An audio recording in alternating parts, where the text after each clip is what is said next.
Picture this. You're sitting in a darkened movie theater in 1993, watching as a pack of razor-clawed predators systematically hunts down their human prey. These aren't your grandmother's slow, lumbering lizards from old dinosaur books. These are intelligent, swift, terrifying killing machines that move with bird-like precision and reptilian cunning. What you're witnessing on screen isn't just entertainment. It's the culmination of one of paleontology's most dramatic transformations, a complete reimagining of prehistoric life that would forever change how we see the ancient world. But here's what most people don't realize. Those iconic movie monsters were based on a real dinosaur whose journey from obscure fossil fragments to cultural phenomenon represents one of the most fascinating evolution stories in paleontology. Not biological evolution, mind you, but something equally compelling: the evolution of how we depict and understand extinct creatures. Today, we're diving deep into the remarkable transformation of Deinonychus antirrhopus, a dinosaur that went from forgotten bones in a museum drawer to the star of blockbuster films, and whose changing image reflects our growing understanding of prehistoric life itself. This isn't just another dinosaur documentary. What we're exploring here is something far more intriguing: how scientific discoveries, artistic interpretations, and popular culture collide to create the images that define our understanding of the past. By the time we're finished, you'll never look at dinosaur reconstructions the same way again, because you'll understand the incredible human story behind every artistic choice, every scientific breakthrough, and every cultural shift that shaped how we see these ancient predators. The story begins in the dusty Badlands of Montana. During the Great Depression, when fossil hunters working in remote quarries stumbled upon something that would eventually revolutionize paleontology. But like many scientific breakthroughs, this discovery would sit largely ignored for decades, waiting for the right person to recognize its significance. The bones they found belonged to a creature that would challenge everything scientists thought they knew about prehistoric predators. But in 1931, nobody could have predicted the cultural earthquake this dinosaur would eventually trigger. Let's set the stage for understanding just how radical this transformation would be. In the early 20th century, dinosaurs were viewed through a very specific lens. Picture the classic museum displays from that era. Massive, sluggish reptiles dragging their tails through primordial swamps, cold-blooded and dim-witted, representing evolutionary dead ends that rightfully went extinct. These weren't dynamic predators or complex social animals. They were failures of nature, overgrown lizards that couldn't adapt to changing conditions. This wasn't just scientific opinion. It was cultural dogma that influenced everything from museum exhibits to children's books. The artistic depictions of that time reflected this understanding perfectly. Dinosaurs were painted as slow, ponderous beasts with sprawling limbs and vacant expressions. They inhabited steamy, prehistoric landscapes where they spent their days wallowing in swamps or dying spectacular deaths as meteors rained from the sky. The colors were typically drab greens and browns, befitting creatures that were seen as primitive and unsuccessful. These weren't animals that inspired awe or fear. They were cautionary tales about evolutionary failure. But science has a way of overturning even the most established ideas. And the revolution that would reshape our understanding of dinosaurs was already brewing in the minds of a few forward-thinking paleontologists. They were asking uncomfortable questions about the fossil record, challenging assumptions that had gone unquestioned for generations, and slowly building a case for a radically different view of prehistoric life. The stage was set for a complete paradigm shift, and the star of this transformation would be a relatively small predator with oversized claws and an attitude that would redefine what it meant to be a dinosaur. The 1960s brought a new generation of scientists who weren't content to simply accept the established wisdom about dinosaurs. These researchers approached fossil evidence with fresh eyes, sophisticated analytical techniques, and a willingness to challenge decades of conventional thinking. They were part of a broader scientific revolution that was questioning established theories across multiple disciplines, from geology to biology to astronomy.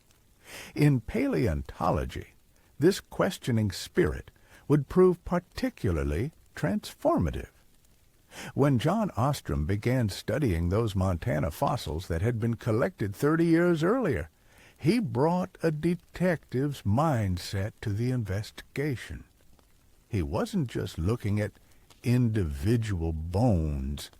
He was trying to reconstruct an entire animal, to understand how it moved, how it hunted, how it lived.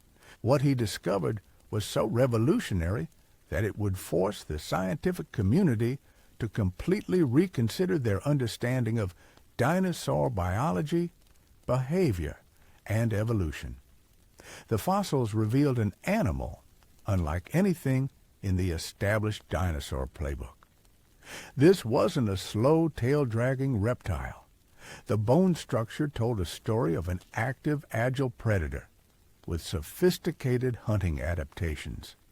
The spine showed evidence of a horizontal posture, not the upright kangaroo-like stance that had dominated dinosaur reconstructions.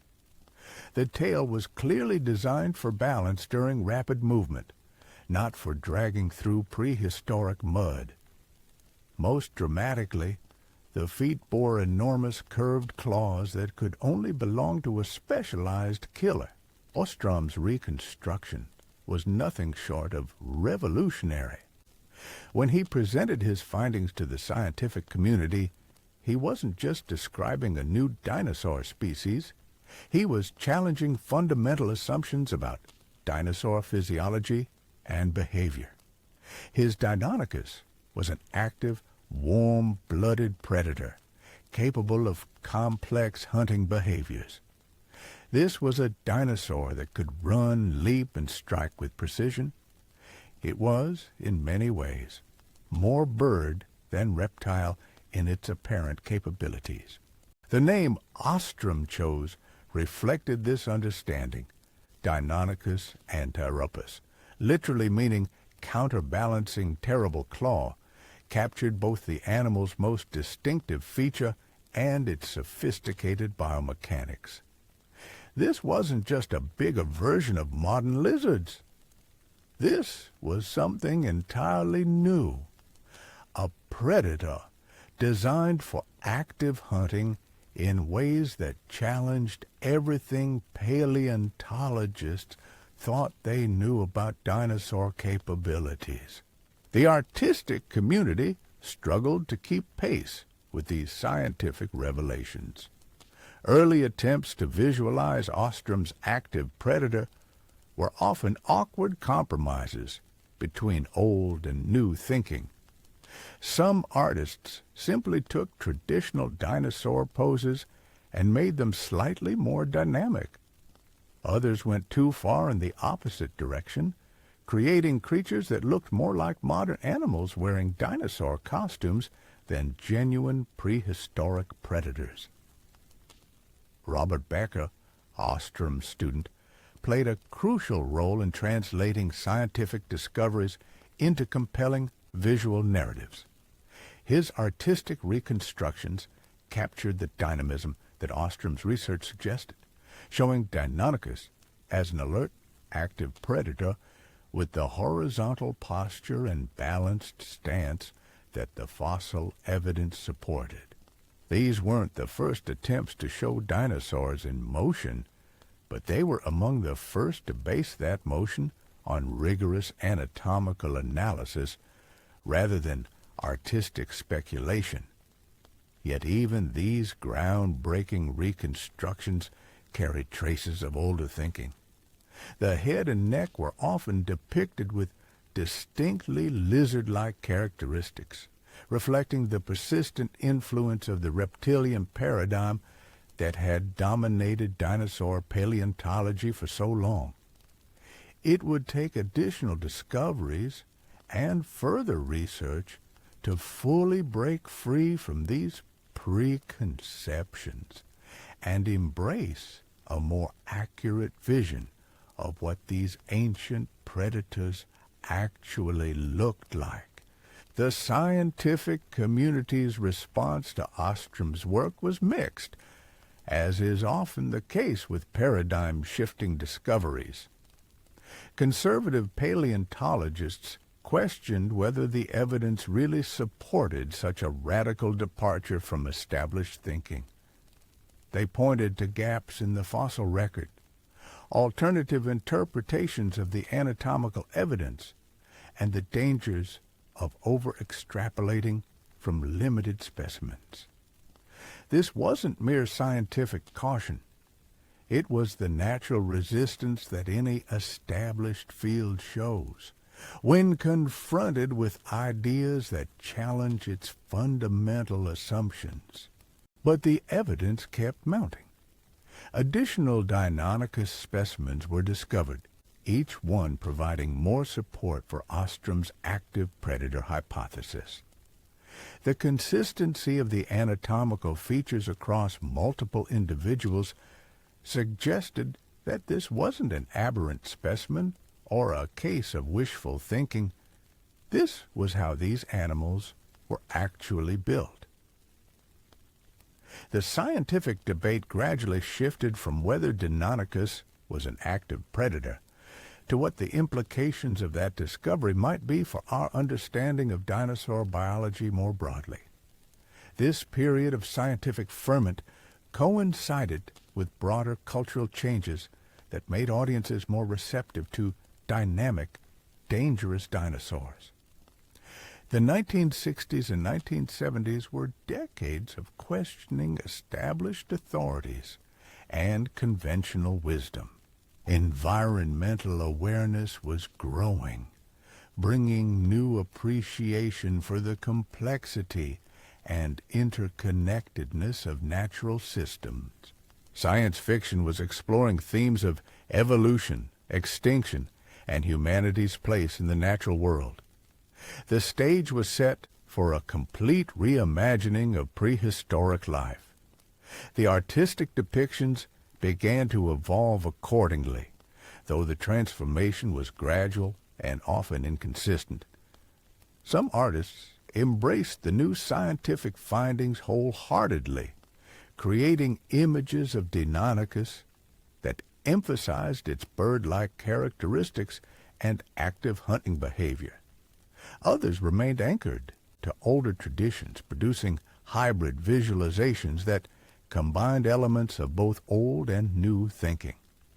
The result was a period of extraordinary diversity in dinosaur art, as different artists interpreted the same scientific evidence through very different creative lenses.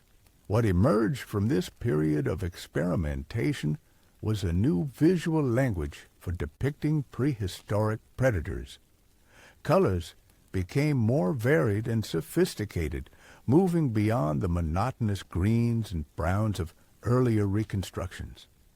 Poses became more dynamic, capturing moments of action rather than static museum displays. Environmental settings became more complex and realistic, reflecting growing understanding of ancient ecosystems and climate conditions. But the most significant changes were yet to come. The scientific revolution that Ostrom had triggered was gaining momentum, and new discoveries were emerging that would further transform our understanding of Deinonychus and its relatives. The stage was set for discoveries that would connect these ancient predators to modern birds in ways that would fundamentally alter how we visualize prehistoric life.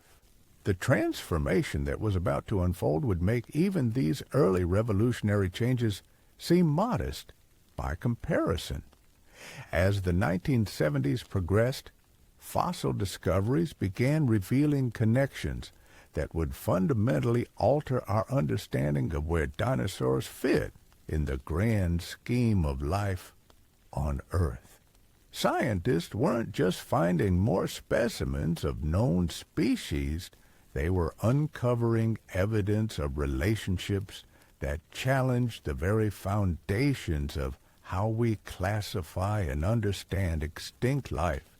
The breakthrough came when researchers began examining the skeletal features of Deinonychus alongside those of the earliest known bird, Archaeopteryx. What they found was startling in its implications. The hip structure, the arrangement of bones in the hands, even the overall body proportions showed remarkable similarities between these supposedly very different creatures. This wasn't just convergent evolution, the independent development of similar features in unrelated animals. This was evidence of genuine evolutionary relationship. Suddenly, the scientific community found itself grappling with a possibility that seemed almost too radical to consider seriously. Could dinosaurs actually be the ancestors of birds? The idea wasn't entirely new. Some scientists had proposed it decades earlier. But the detailed anatomical evidence from Deinonychus provided the strongest support yet for this revolutionary concept. If true, it would mean that dinosaurs hadn't gone completely extinct 65 million years ago. They were still with us, soaring through our skies and singing in our backyards. This revelation sparked what paleontologists now call the dinosaur renaissance, a period of intense research and discovery that would completely reshape our understanding of prehistoric life. The old image of dinosaurs as cold-blooded, sluggish failures was crumbling at the face of mounting evidence. These weren't evolutionary dead ends. They were the ancestors of one of the most successful groups of animals on the planet. The implications for how we visualized and understood these creatures were staggering. Artists found themselves in an unprecedented position. How do you depict a creature that's simultaneously an ancient predator and the ancestor of modern birds? The traditional reptilian approach suddenly seemed not just outdated, but fundamentally wrong. Yet the bird connection raised its own questions. How bird-like should these reconstructions be? Were we looking at creatures with feathers, complex behaviors, perhaps even sophisticated social structures? The artistic community split along predictable lines. Conservative illustrators maintained the reptilian appearance while acknowledging the more active lifestyle that the fossil evidence supported. Progressive artists began experimenting with more bird-like characteristics. adding primitive feathers to some reconstructions and exploring color patterns that reflected avian rather than reptilian sensibilities. The most adventurous creators pushed even further, imagining complex social behaviors and environmental interactions that drew heavily from modern bird ecology. But perhaps the most intriguing development was the growing recognition that these artistic choices weren't just aesthetic decisions. They were scientific hypotheses rendered in paint and clay.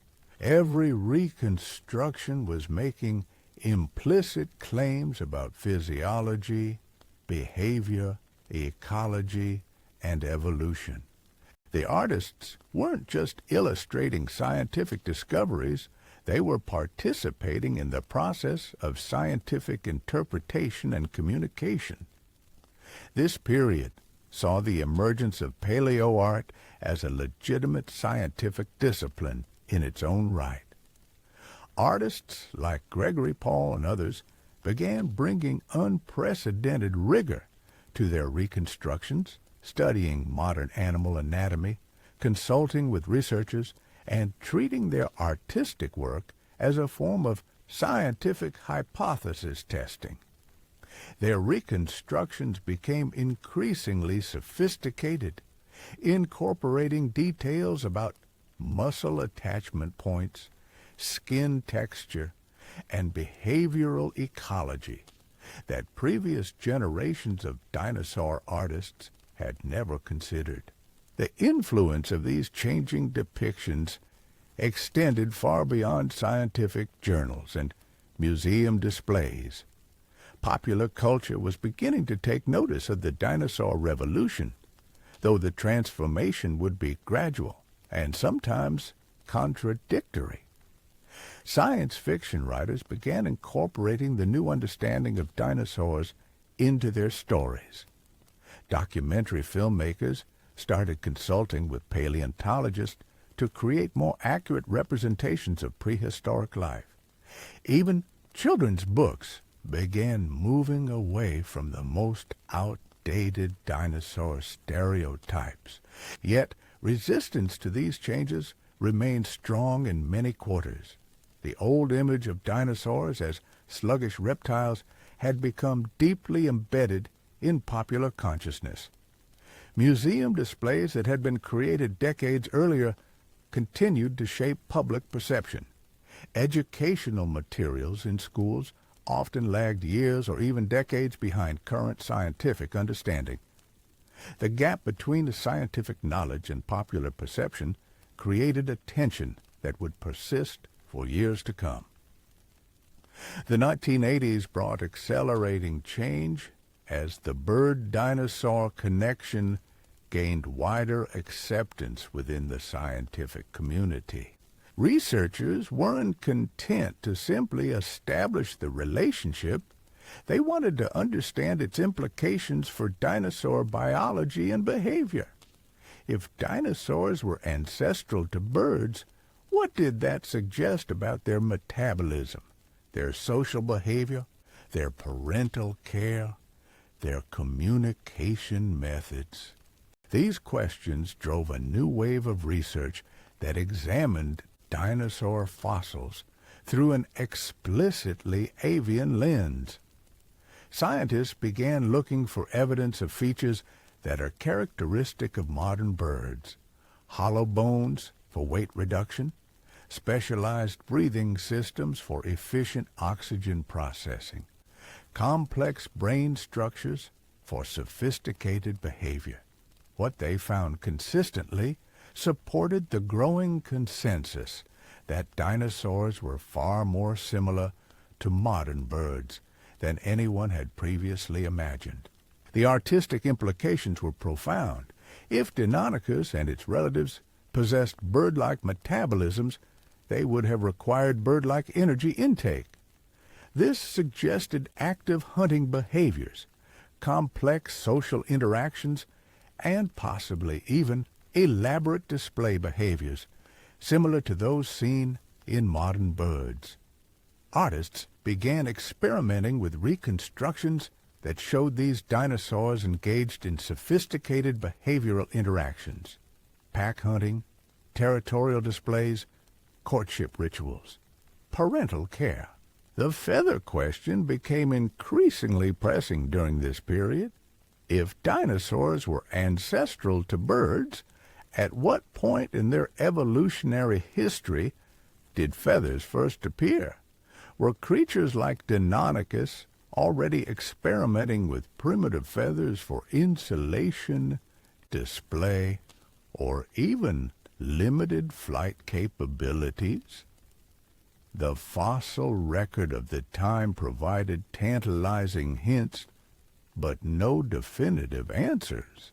Some artists began adding primitive feathers to their Deinonychus reconstructions, though these early attempts were often tentative and speculative.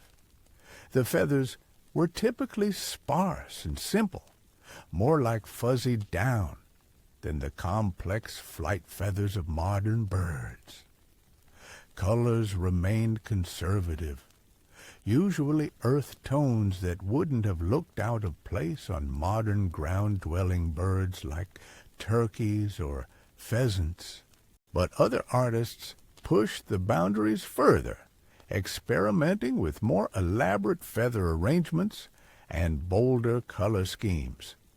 These reconstructions drew inspiration from the incredible diversity of modern bird plumage, suggesting that ancient dinosaurs might have possessed equally spectacular displays of color and pattern. The results were often striking, but they remained largely speculative in the absence of direct fossil evidence. The scientific community's response to these more adventurous reconstructions was mixed. Some researchers welcomed the exploration of possibilities that the fossil record suggested but couldn't definitively prove. Others worried that overly speculative reconstructions might mislead the public about what scientists actually knew versus what they were merely hypothesizing. This tension between scientific caution and creative exploration would continue to shape paleoart throughout this period. Meanwhile, advances in technology were beginning to provide new tools for understanding dinosaur biology and behavior. Computer modeling allowed researchers to test hypotheses about dinosaur locomotion, bite forces, and metabolic requirements. Scanning electron microscopy revealed microscopic details of bone structure that provided clues about growth rates and physiology. Chemical analysis of fossil bones began revealing information about diet and environmental conditions. These technological advances supported increasingly sophisticated artistic reconstructions. Artists could now base their work on detailed biomechanical analyses rather than simple anatomical speculation. The results were reconstructions that captured not just the appearance of these ancient creatures, but their dynamic behavior and ecological relationships. The stage was being set for discoveries that would provide direct evidence for some of the most speculative aspects of these new reconstructions. The scientific revolution that had begun with Ostrom's work on Deinonychus was accelerating, driven by new technologies, new fossil discoveries, and new ways of thinking about the relationship between past and present life. What emerged from this period was a completely transformed vision of Deinonychus and its world. Gone was the sluggish reptilian predator of earlier reconstructions. In its place stood a dynamic, potentially feathered, behaviorally complex creature that seemed to bridge the gap between ancient reptiles and modern birds. The transformation wasn't complete.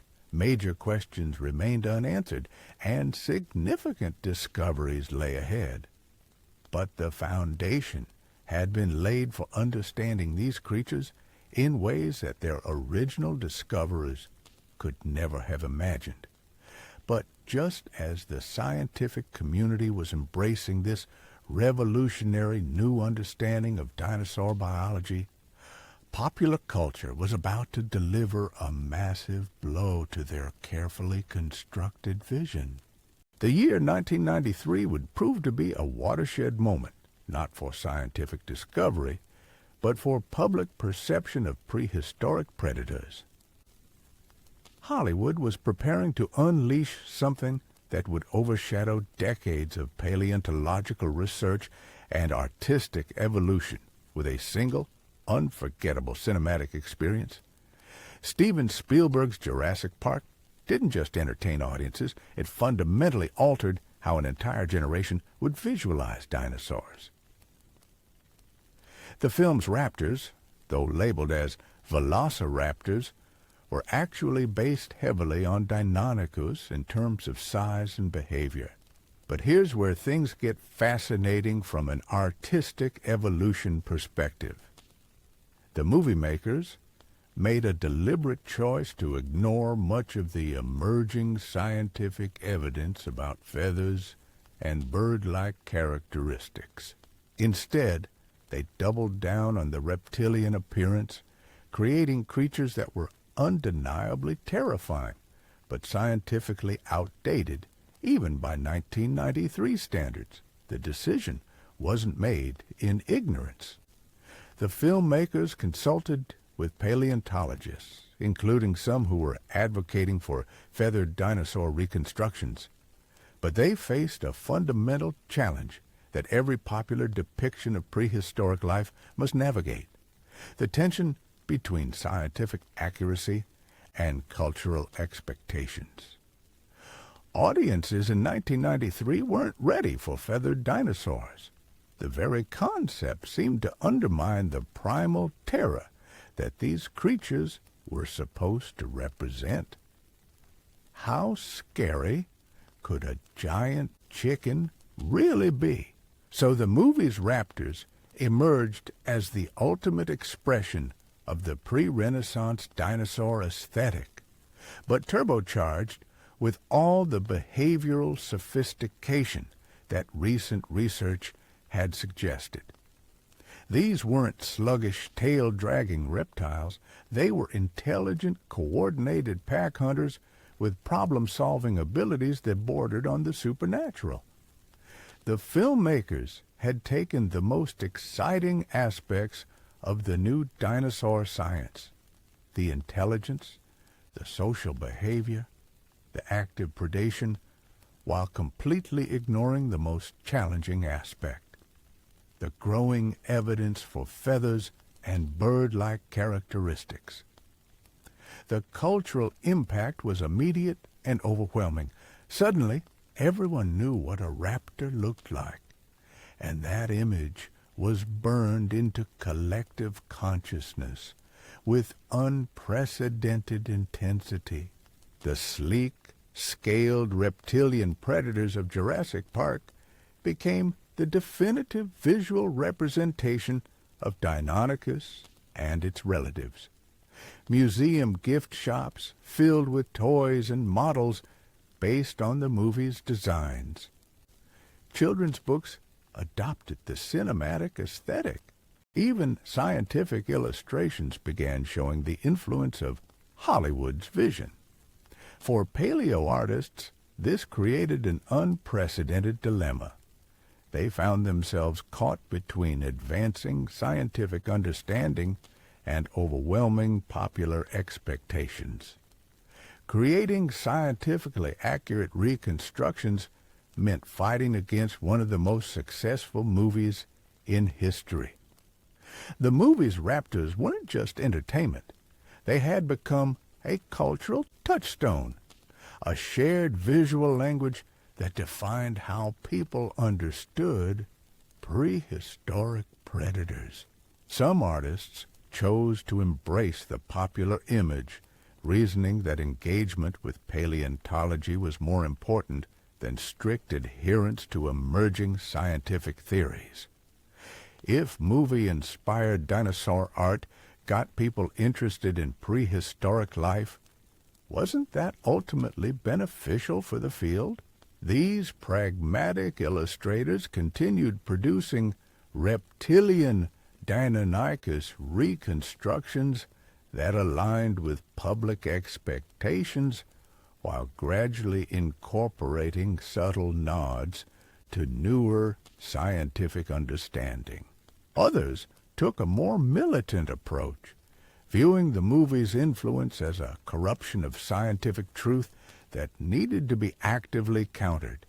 These artists doubled down on bird-like characteristics, creating reconstructions that emphasized every possible connection between dinosaurs and modern birds.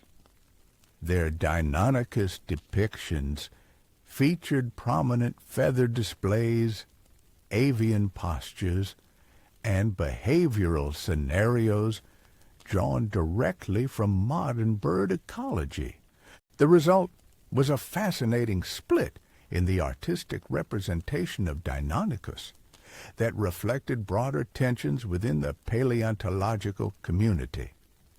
On one side stood those who prioritized public engagement and cultural relevance.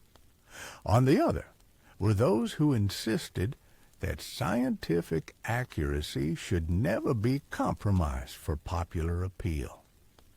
Both sides had valid points, and the debate highlighted fundamental questions about the role of art in science communication.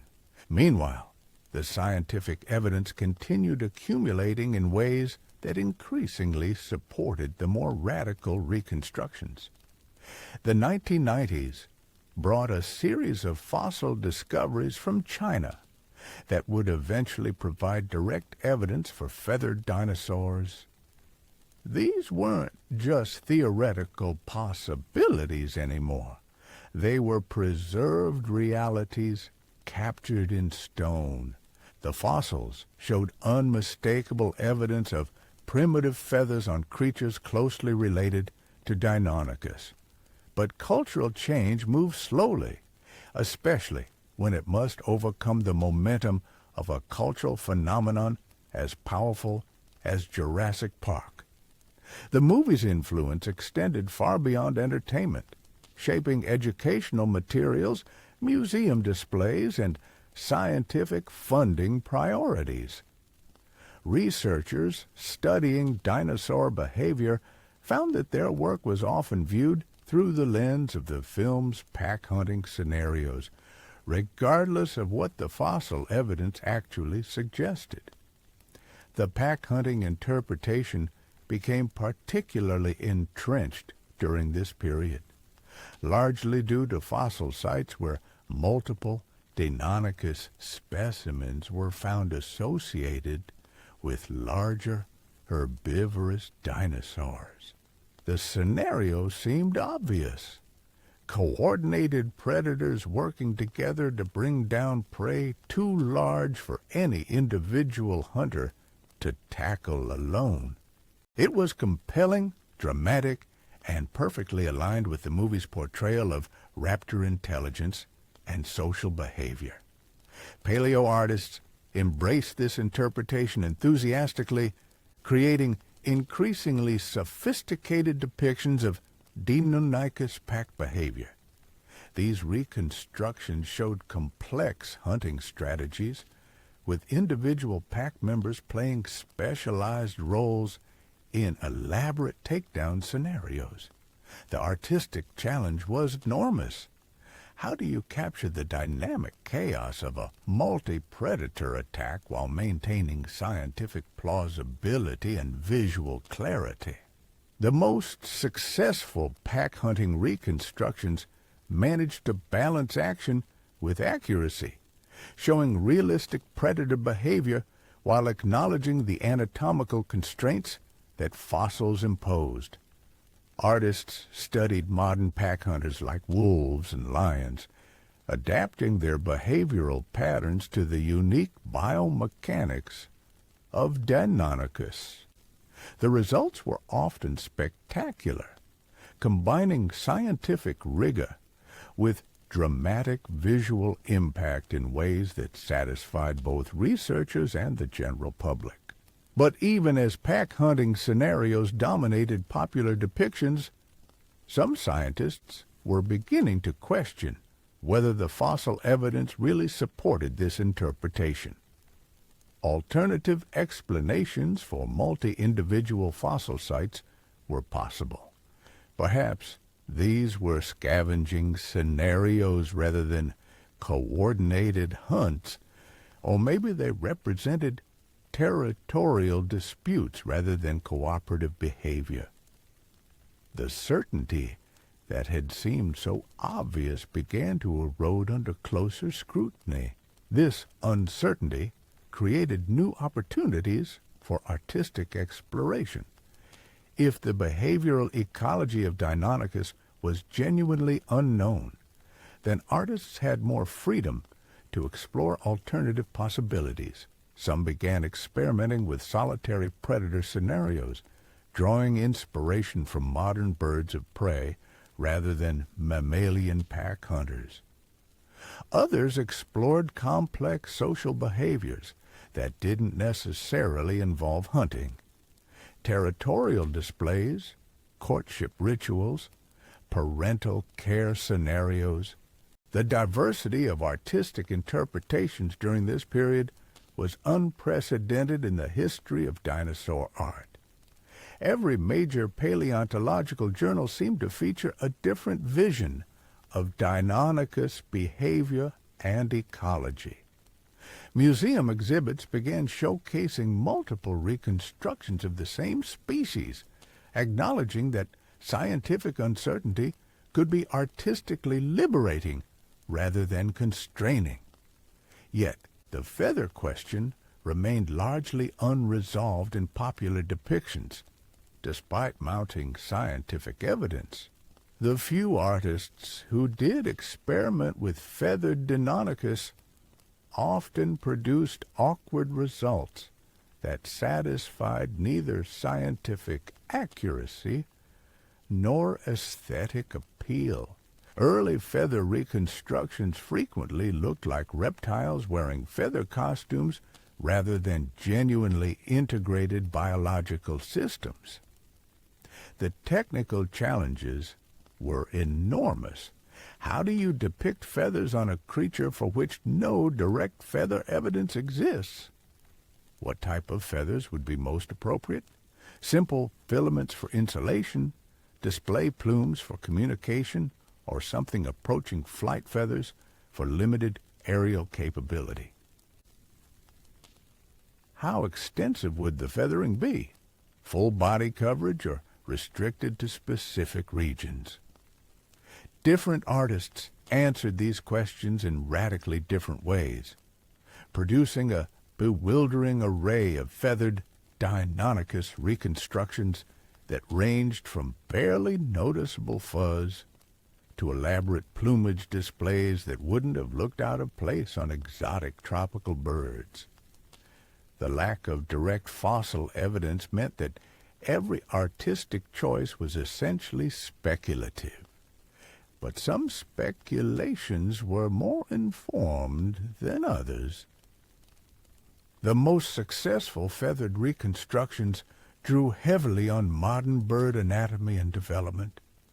Artists studied how feathers grow, how they're arranged on bird bodies, how they interact with underlying muscle and bone structures.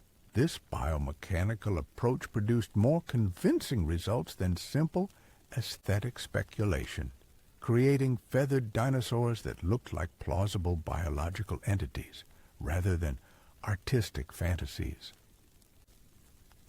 Color remained another major challenge throughout this period. The fossil record provided virtually no direct evidence for Deinonychus coloration, leaving artists free to explore any possibility they could justify scientifically.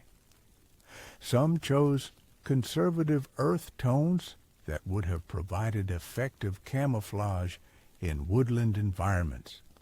Others experimented with bright display colors inspired by modern birds, reasoning that sophisticated predators might have used visual communication for territorial or mating purposes.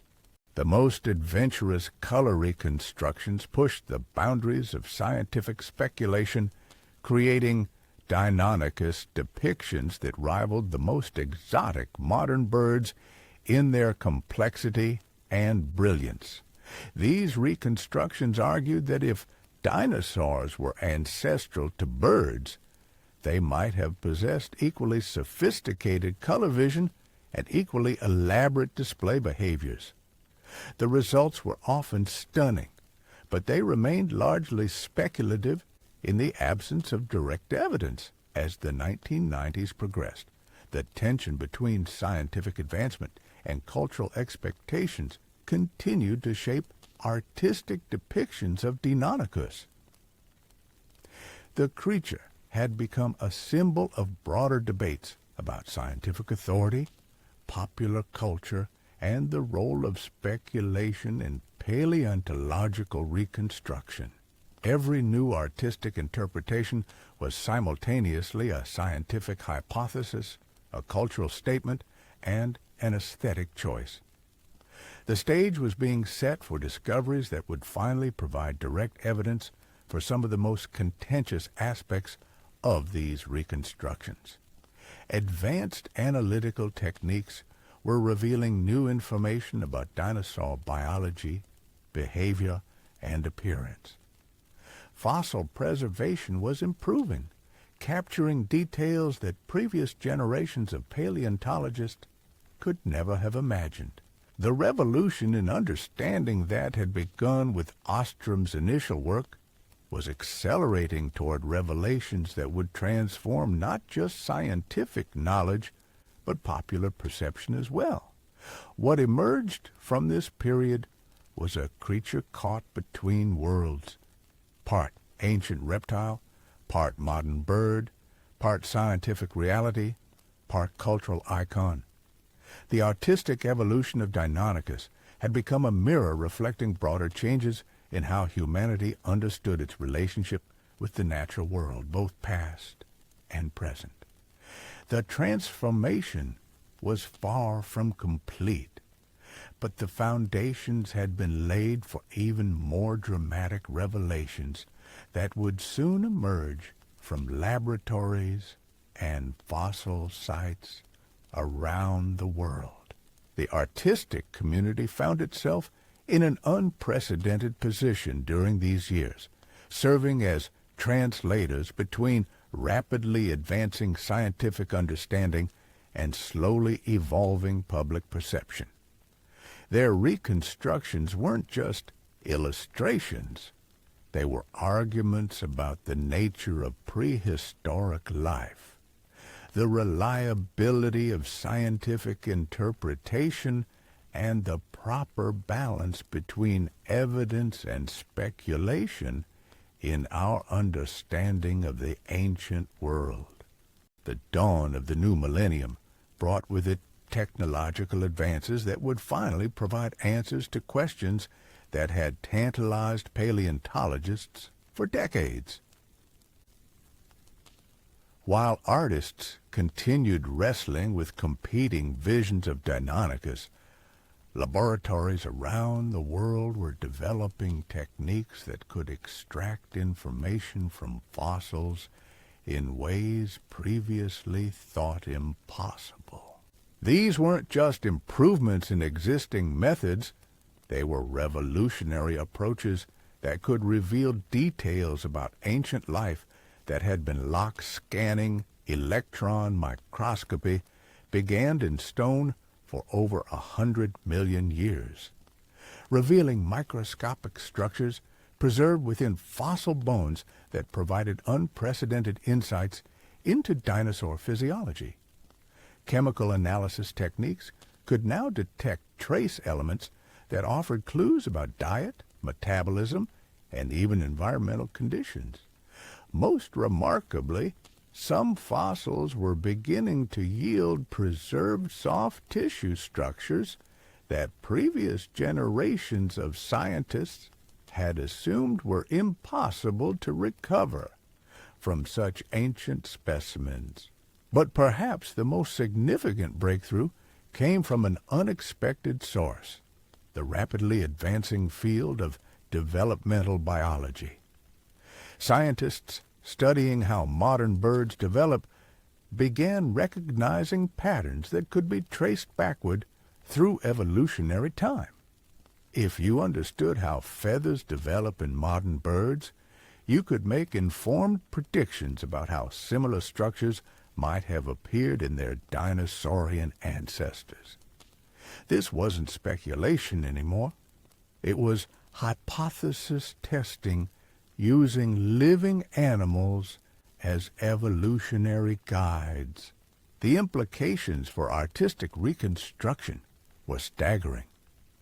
For the first time since Ostrom's initial discoveries, artists had access to genuinely new categories of information about Deinonychus biology. They weren't just reinterpreting existing data. They were incorporating entirely new types of evidence into their reconstructions. The results began showing almost immediately in the sophistication and confidence of paleoart during this period. Leading artists like Emily Willoughby emerged during these years as pioneers of scientifically rigorous reconstruction techniques. Their approach represented a fundamental shift in how paleoart was created and evaluated. Instead of relying primarily on artistic intuition and basic anatomical knowledge, these new generation illustrators worked directly with researchers, incorporating the latest findings into reconstructions that pushed the boundaries of both scientific accuracy and artistic achievement. The feathering question, which had remained largely speculative throughout the 1990s, began receiving more definitive answers as fossil discoveries from China started providing direct evidence of feathered dinosaurs. These weren't just any dinosaurs.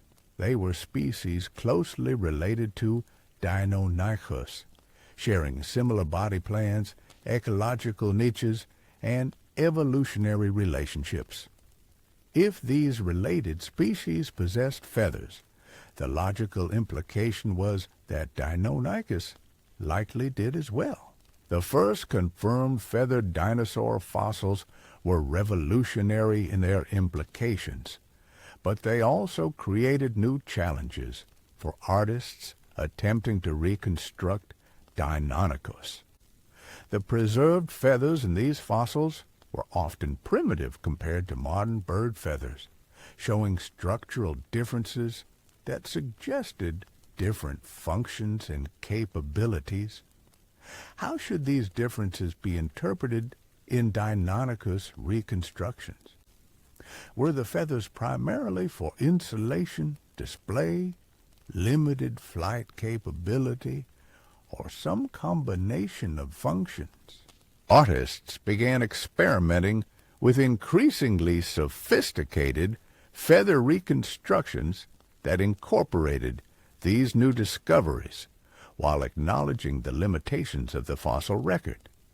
The most successful attempts balanced scientific rigor with artistic vision, creating depictions that felt both biologically plausible and visually compelling.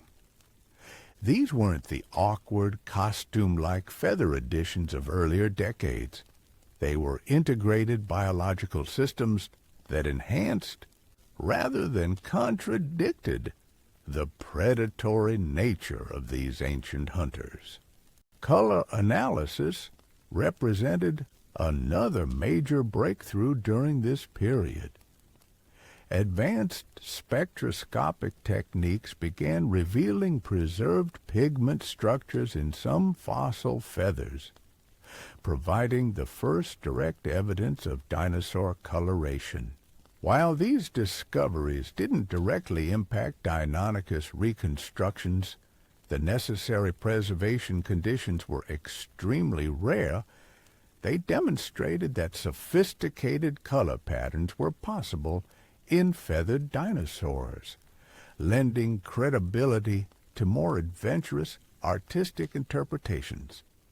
The behavioral interpretations that had dominated 1990s reconstructions also came under renewed scrutiny during this period. The pack hunting scenarios that had seemed so compelling in the aftermath of Jurassic Park began facing challenges from researchers who questioned whether the fossil evidence really supported coordinated predation. Alternative explanations for multi-individual fossil sites gained credibility, suggesting that Deinonychus might have been more solitary than previously assumed. This uncertainty created opportunities for artists to explore behavioral scenarios that hadn't received serious attention during the pack hunting era. Solitary predator reconstructions began appearing with increasing frequency, often drawing inspiration from modern birds of prey rather than mammalian pack hunters. These depictions emphasized individual hunting prowess, territorial behavior, and complex interactions with environmental factors rather than group coordination. The shift toward more bird-like behavioral interpretations reflected growing confidence in the dinosaur-bird evolutionary connection. As the relationship became more firmly established through additional fossil discoveries and molecular analyses, artists felt increasingly justified in drawing behavioral inspiration from modern avian ecology. The results were reconstructions that showed Deinonychus engaged in activities that would have seemed impossible under earlier reptilian paradigms: elaborate display behaviors, sophisticated parental care, complex territorial interactions.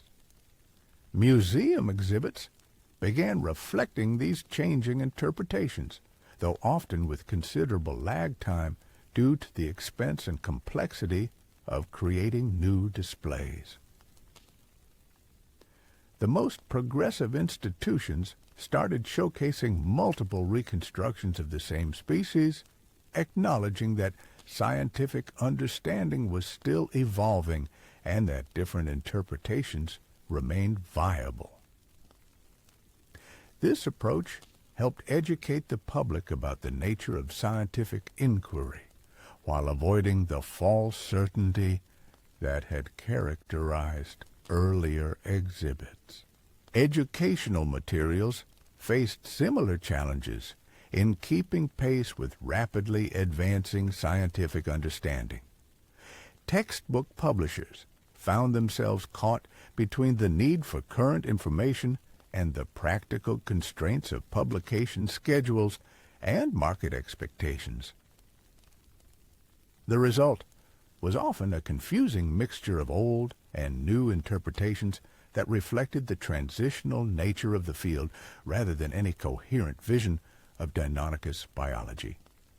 Popular culture continued to lag significantly behind scientific advancement during this period.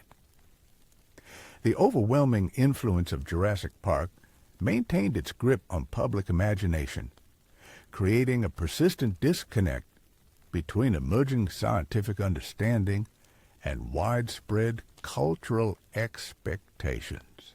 Subsequent films in the franchise occasionally nodded toward newer discoveries, but generally maintained the reptilian aesthetic that had proven so successful in the original movie. This cultural inertia created ongoing challenges for artists attempting to communicate current scientific understanding to general audiences.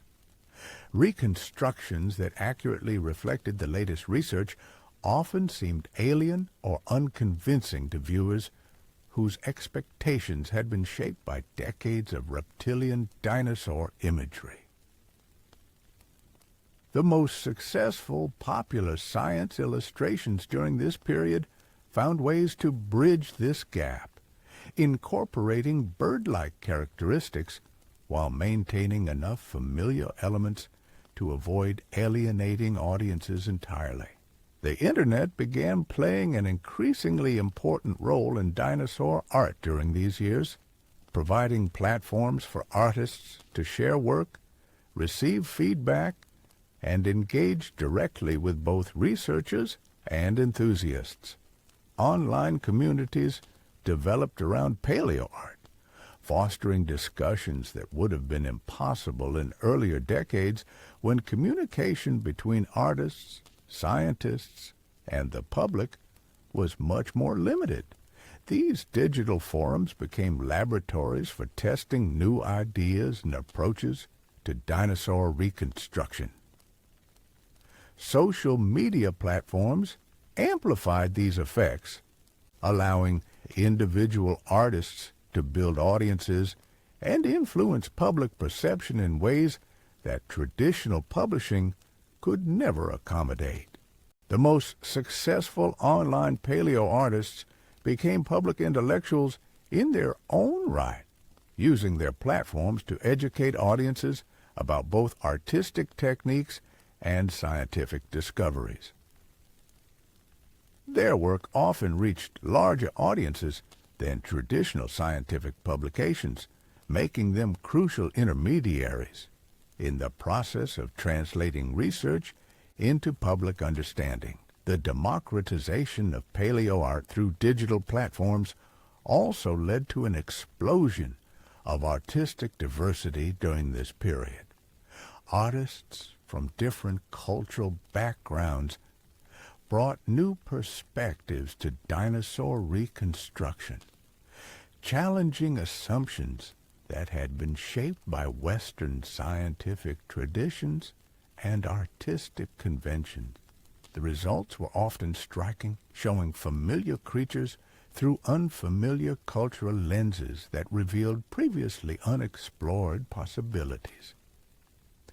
Technical advances in digital art tools provided unprecedented capabilities for creating sophisticated reconstructions that could incorporate multiple layers of scientific information. Artists could now experiment with different feathering patterns, color schemes, and behavioral scenarios without the time and expense constraints that had limited traditional media. The results were often spectacular, pushing the boundaries of both scientific accuracy and artistic achievement. But perhaps the most significant development during this period was the growing recognition that paleoart itself was a legitimate scientific discipline deserving of serious academic attention. Universities began offering courses in scientific illustration that specifically addressed paleontological reconstruction.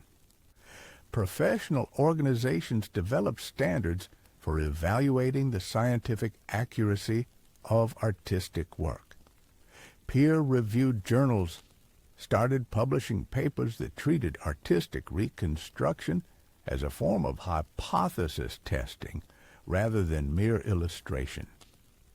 This academic recognition transformed the field in fundamental ways, attracting researchers who might never have considered artistic work as part of their scientific practice. The boundaries between art and science became increasingly blurred as visualization techniques became essential tools for testing hypotheses about extinct organisms. Computer modeling, biomechanical analysis, and comparative anatomy all required sophisticated visualization capabilities that traditional scientific training rarely provided. The result was a new generation of scientist artists who could move seamlessly between laboratory research and artistic reconstruction. These hybrid practitioners brought unprecedented rigor to their artistic work while maintaining the creative vision necessary for compelling visual communication. Their reconstructions reflected not just scientific accuracy, but genuine insight into the biological principles that governed extinct ecosystems. Deinonychus became a particular focus for these new approaches because of its historical significance and the wealth of fossil evidence available for study. The species had played such a crucial role in transforming paleontological thinking that it seemed appropriate for it to serve as a testing ground for new reconstruction techniques.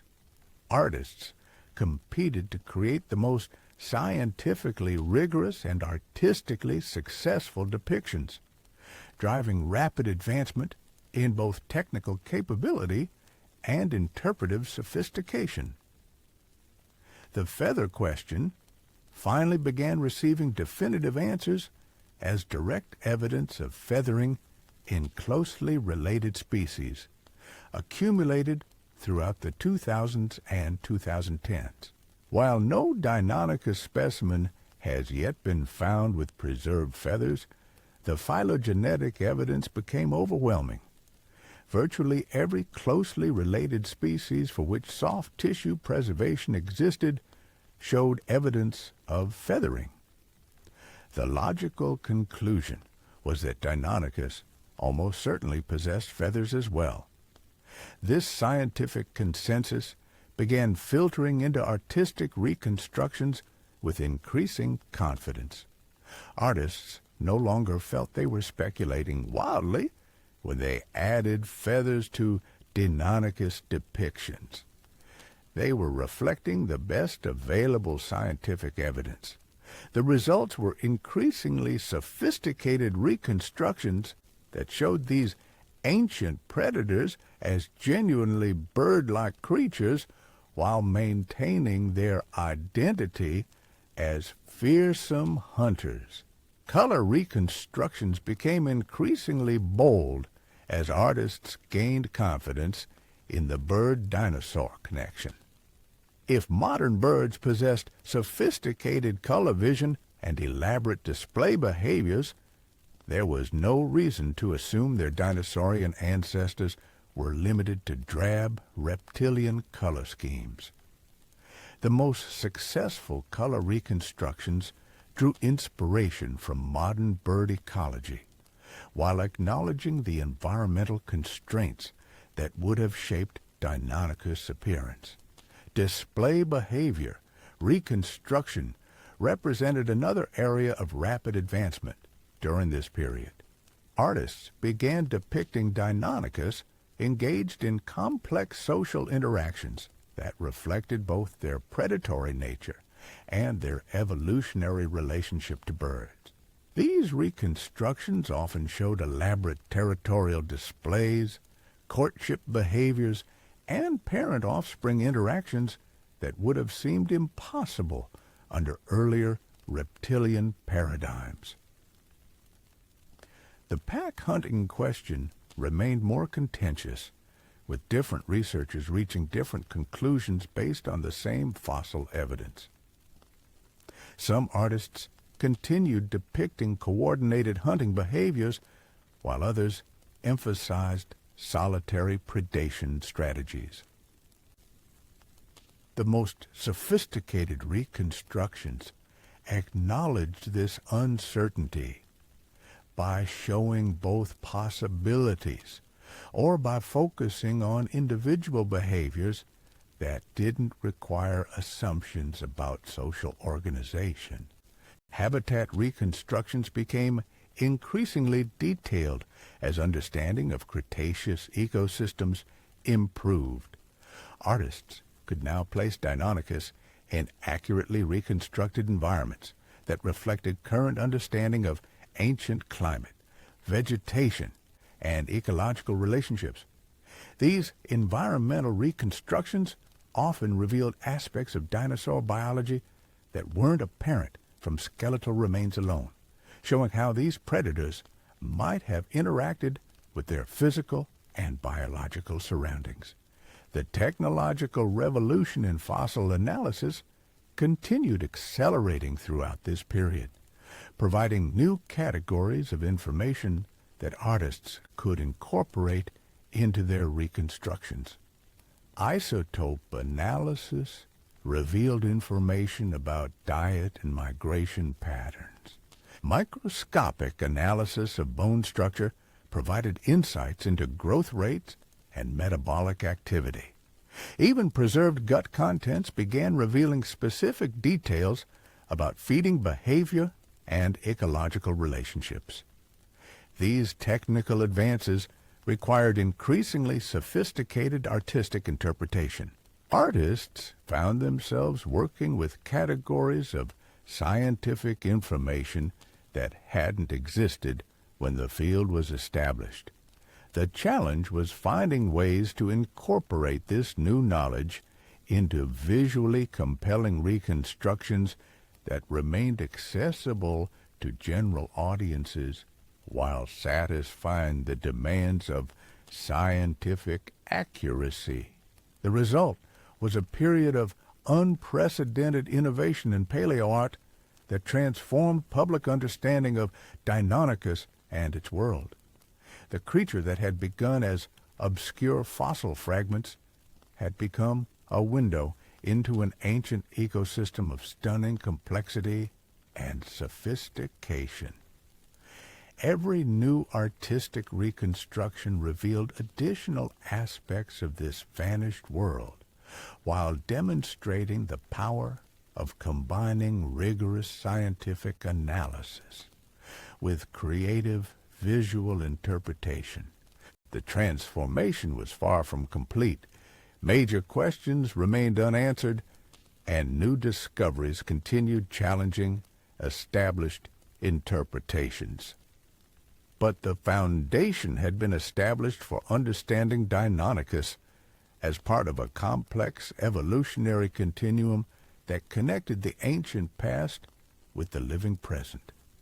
The artistic evolution that had begun with Ostrom's revolutionary reconstruction was entering a new phase, characterized by unprecedented scientific sophistication and artistic achievement. The stage was set for revelations that would provide even more direct evidence for the bird-like characteristics that artists had been exploring for decades. Advanced analytical techniques were on the verge of breakthroughs that would finally resolve some of the most persistent questions about Deinonychus biology and appearance. The creature that had sparked the dinosaur renaissance was about to undergo another transformation that would cement its place as one of the most significant species in the history of paleontological discovery. The breakthrough that would finally resolve the feather debate came from an unexpected direction, not from new Deinonychus fossils, but from revolutionary advances in analyzing microscopic structures within existing specimens. Scientists discovered that they could examine the cellular architecture of fossil bones under incredibly high magnification, revealing details about blood vessel patterns, bone density, and growth characteristics that provided unprecedented insights into dinosaur physiology. What they found consistently supported the growing consensus that these creatures possessed metabolic rates far more similar to modern birds than to contemporary reptiles. This cellular-level analysis transformed how artists approached their reconstructions. They weren't just guessing about feather placement anymore. They could make informed decisions based on actual biological evidence preserved within the fossils themselves. The bone structure revealed attachment points for muscles that would have controlled feather positioning. Blood vessel patterns suggested the kind of rapid metabolism that would have required insulation in temperate climates. Growth rates indicated developmental patterns that closely matched those seen in modern birds.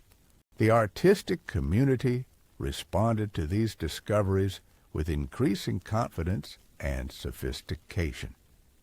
Leading paleoartists began collaborating directly with researchers conducting these microscopic analyses, ensuring that their reconstructions reflected the most current understanding of Deinonychus biology. The results were striking. Depictions that showed these ancient predators as fully integrated biological systems, rather than speculative combinations of reptilian and avian characteristics. Emily Willoughby emerged during this period as perhaps the most influential force in modernizing Deinonychus reconstruction. Her approach represented a fundamental shift in how scientific illustration could be conducted. Rather than simply interpreting existing research, she actively participated in the research process itself, bringing artistic insight to scientific questions while maintaining rigorous standards for biological accuracy. Her reconstructions became the gold standard for scientifically informed paleoart. Willoughby's Deinonychus depictions were revolutionary in their attention to detail and biological plausibility. She studied modern bird anatomy extensively, understanding how feathers grow, how they're maintained, how they interact with underlying anatomical structures. Her reconstruction showed feathering patterns that made sense from both evolutionary and functional perspectives. These weren't arbitrary artistic choices. They were informed hypotheses about how these structures would have actually appeared and functioned in living animals. The feather arrangements in these new reconstructions reflected sophisticated understanding of both form and function. Display feathers appeared in locations where they would have been most effective for visual communication, insulating down-covered areas where heat retention would have been most crucial. Flight-related structures appeared in proportions that reflected the limited aerial capabilities that biomechanical analysis suggested for these creatures. Color patterns became increasingly sophisticated as artists gained confidence in applying principles from modern bird ecology to ancient reconstructions. The most successful color schemes balanced display functions with camouflage requirements, creating patterns that would have been effective for both hunting and intraspecific communication. These reconstructions often featured complex arrangements of colors and patterns that rivaled the most elaborate modern birds while remaining grounded in ecological reasoning. Behavioral reconstructions underwent similar evolution during this period. The pack hunting scenarios that had dominated earlier decades gave way to more nuanced interpretations that acknowledged the complexity and uncertainty inherent in behavioral reconstruction.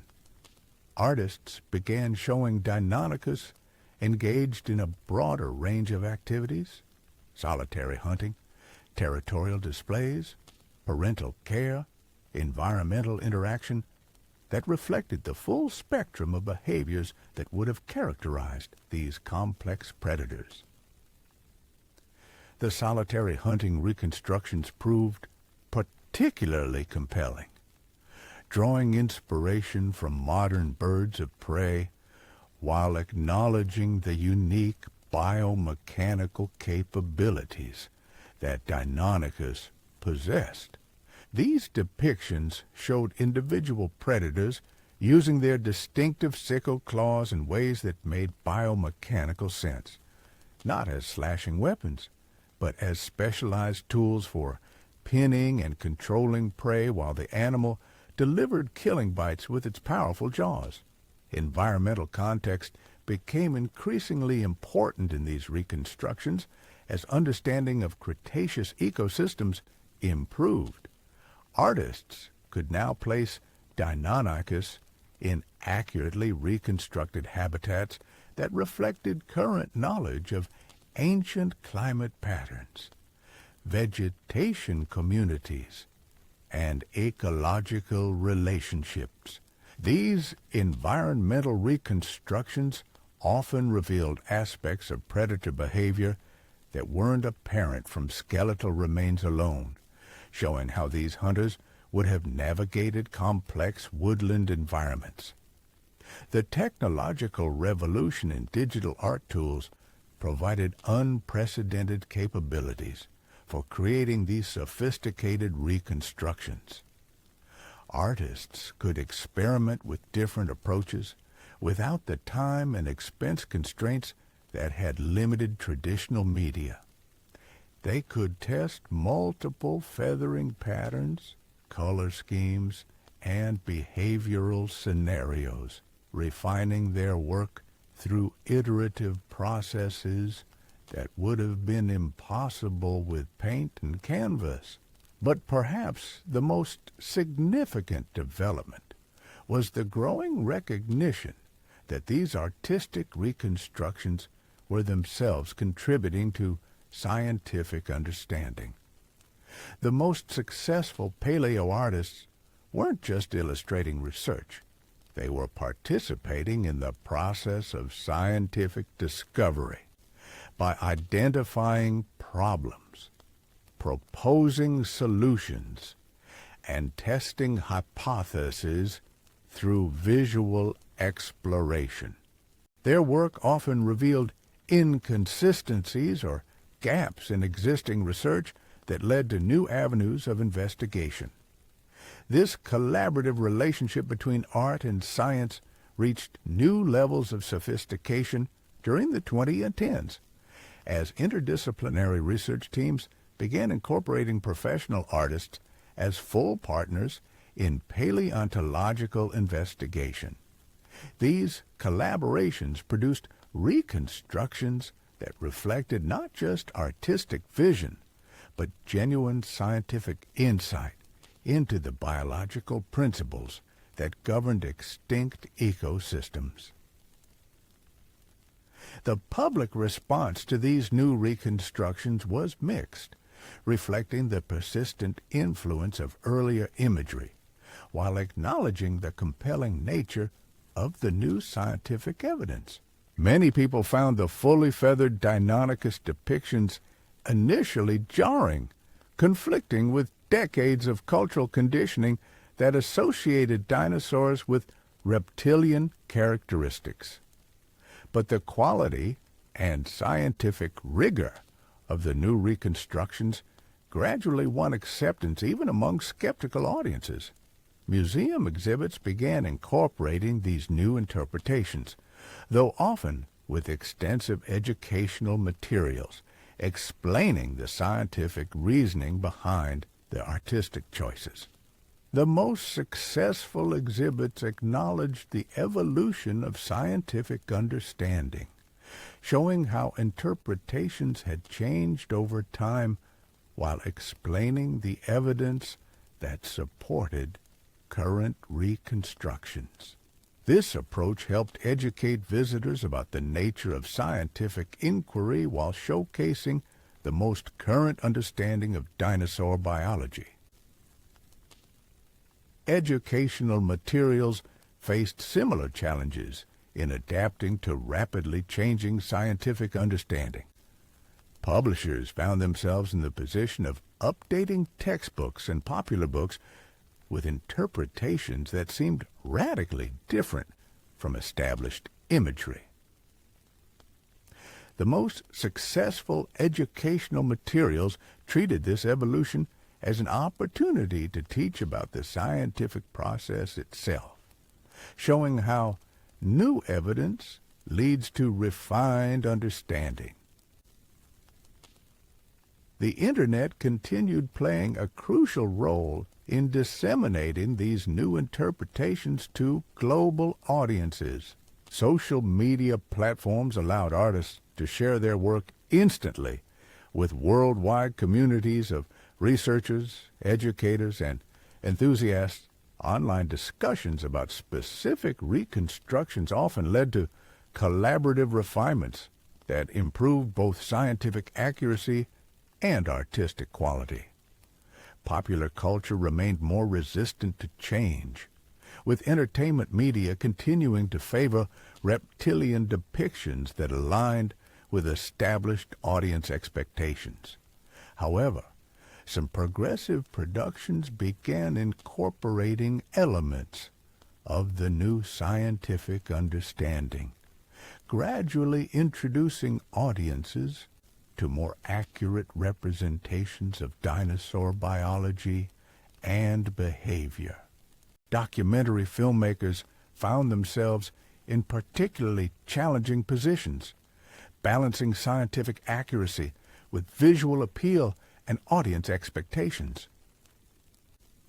The most successful productions found ways to acknowledge the evolution of scientific understanding while creating compelling visual narratives that educated viewers about both dinosaur biology and the process of paleontological discovery. The growing sophistication of biomechanical analysis provided increasingly detailed information about how Deinonychus would have moved, hunted, and interacted with its environment. Computer modeling revealed aspects of predator behavior that couldn't be inferred from static skeletal remains, showing how these animals would have used their distinctive anatomical features in dynamic hunting scenarios. These biomechanical insights transformed artistic reconstructions by providing specific information about posture, movement patterns, and behavioral capabilities. Artists could now depict Deinonychus in action with confidence that their reconstructions reflected realistic biological constraints rather than speculative artistic interpretation. The sickle claw reconstructions became particularly sophisticated as biomechanical analysis revealed how these distinctive features would have actually functioned. Rather than slashing weapons, the claws appeared to be specialized tools for gripping and controlling prey, while the predator delivered killing bites. This understanding led to more realistic hunting reconstructions that showed these tools being used in ways that made mechanical and biological sense. Feather function reconstructions similarly benefited from improved understanding of both modern bird biology and extinct dinosaur biomechanics. Artists could now depict feathers serving specific functions: insulation, display, limited flight capability, sensory enhancement, rather than simply adding decorative elements to reptilian bodies. The results were reconstructions that showed feathers as integrated components of sophisticated biological systems. The color analysis revolution continued advancing throughout this period, with new techniques revealing preserved pigment structures in an increasing number of fossil specimens. While direct evidence for Deinonychus coloration remained elusive, the growing database of dinosaur color patterns provided increasingly sophisticated templates for artistic interpretation. These color discoveries had profound implications for how artists approached dinosaur reconstruction. The preserved pigments revealed that some dinosaurs possessed color patterns of stunning complexity and brilliance, comparable to the most elaborate modern birds.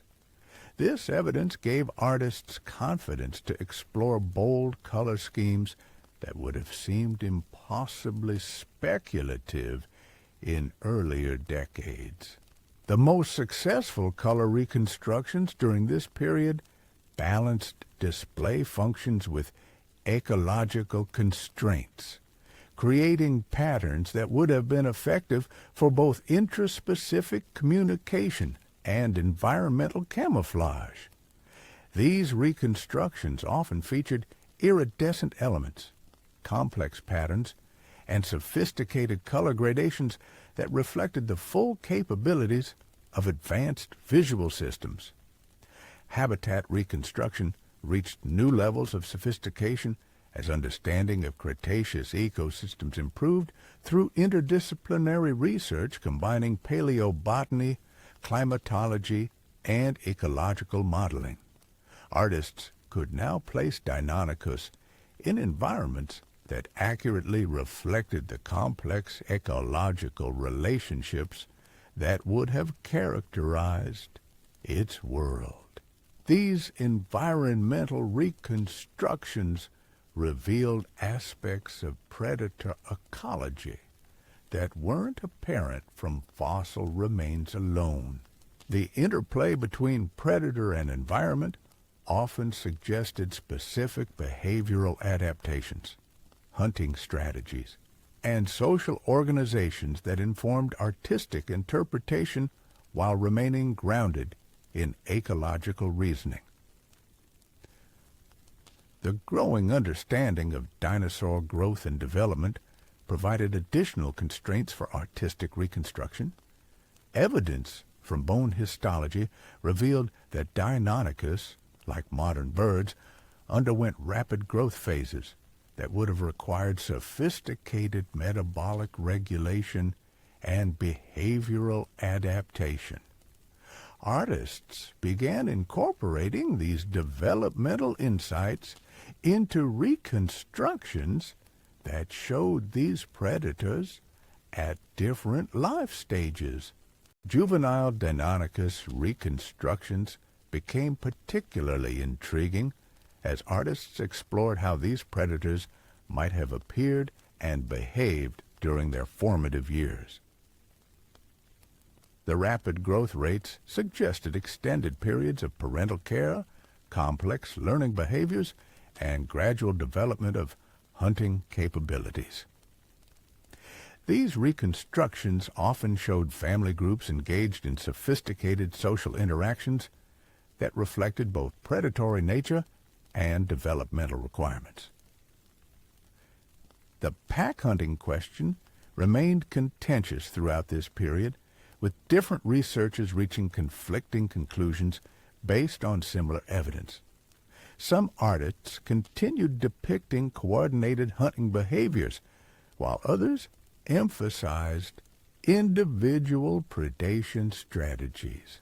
The most sophisticated reconstructions acknowledged this uncertainty by exploring multiple behavioral possibilities without committing to any single interpretation. Scavenging behavior reconstructions emerged as an important alternative to pack hunting scenarios. Evidence from modern ecosystems suggested that large predators often obtain significant portions of their nutrition through scavenging rather than active hunting. Artists began exploring how Deinonychus might have exploited carrion resources, either individually or in temporary aggregations around large carcasses. These scavenging reconstructions often proved more biologically plausible than elaborate pack hunting scenarios, reflecting the opportunistic nature that characterizes most successful predators. The reconstruction showed these ancient hunters as adaptable creatures capable of exploiting whatever resources their environment provided rather than specialized pack predators dependent on coordinated hunting strategies. Territorial behavior reconstructions became increasingly sophisticated as understanding of modern bird ecology provided templates for interpreting dinosaur social organization. Artists began depicting complex territorial displays, boundary maintenance behaviors, and resource competition that reflected the sophisticated cognitive capabilities that neurological analysis suggested for these creatures. The most successful territorial reconstructions balanced aggression with efficiency, showing behaviors that would have been effective for resource control while minimizing the risks associated with intraspecific conflict.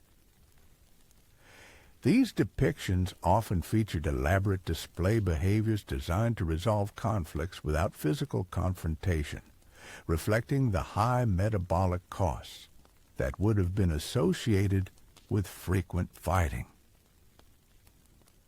Parental care reconstructions represented another area of rapid development during this period. Evidence from related species suggested that sophisticated parental behaviors characterized the dinosaur lineage leading to birds. Artists began exploring how Deinonychus parents might have interacted with their offspring, providing protection, food, and behavioral instruction during extended developmental periods. These parental care reconstructions often proved among the most compelling artistic interpretations, showing the gentle side of creatures that were simultaneously fearsome predators. The reconstructions revealed the behavioral complexity that would have been necessary for successful reproduction in challenging environments while maintaining the predatory capabilities that define these animals. The technological revolution in fossil preparation and analysis continued providing new categories of information that artists could incorporate into their reconstructions. Advanced imaging techniques revealed internal bone structures that provided insights into sensory capabilities, metabolic rates, and behavioral adaptations. Chemical analysis of fossil teeth revealed dietary information that informed ecological reconstructions. These technical advances required increasingly sophisticated artistic interpretation as artists found themselves working with categories of scientific information that hadn't existed when paleoart was first established. The challenge was translating complex analytical data into visually compelling reconstructions that remained accessible to general audiences while satisfying scientific accuracy requirements. The result was a period of unprecedented innovation in dinosaur reconstruction that transformed public understanding of these ancient predators. The creature that had begun as mysterious fossil fragments had become a window into a vanished world of stunning complexity and biological sophistication. Every new reconstruction revealed additional aspects of this ancient ecosystem while demonstrating the power of combining rigorous scientific analysis with creative artistic interpretation. The transformation of Deinonychus reconstruction reflected broader changes in how science approached the study of extinct life.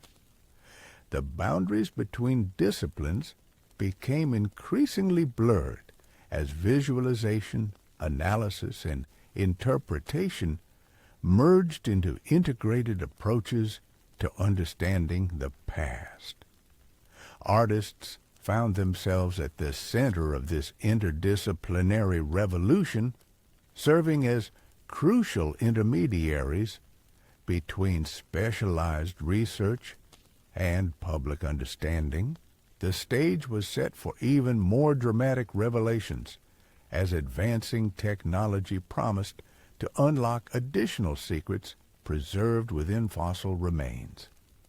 New analytical techniques were being developed that could reveal information about soft tissue structures, biochemical processes, and behavioral patterns that had seemed forever lost to deep time.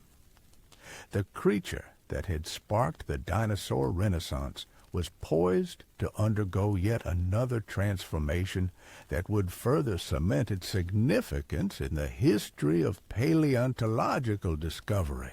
The artistic evolution that had begun with simple skeletal reconstructions had become a sophisticated scientific discipline in its own right, contributing to knowledge while communicating complex ideas to global audiences. The journey from reptilian monster to feathered predator reflected not just changing scientific understanding, but evolving appreciation for the complexity and beauty of evolutionary processes that connected the ancient past with the living present. The most recent chapter in this remarkable story began unfolding in ways that nobody could have anticipated.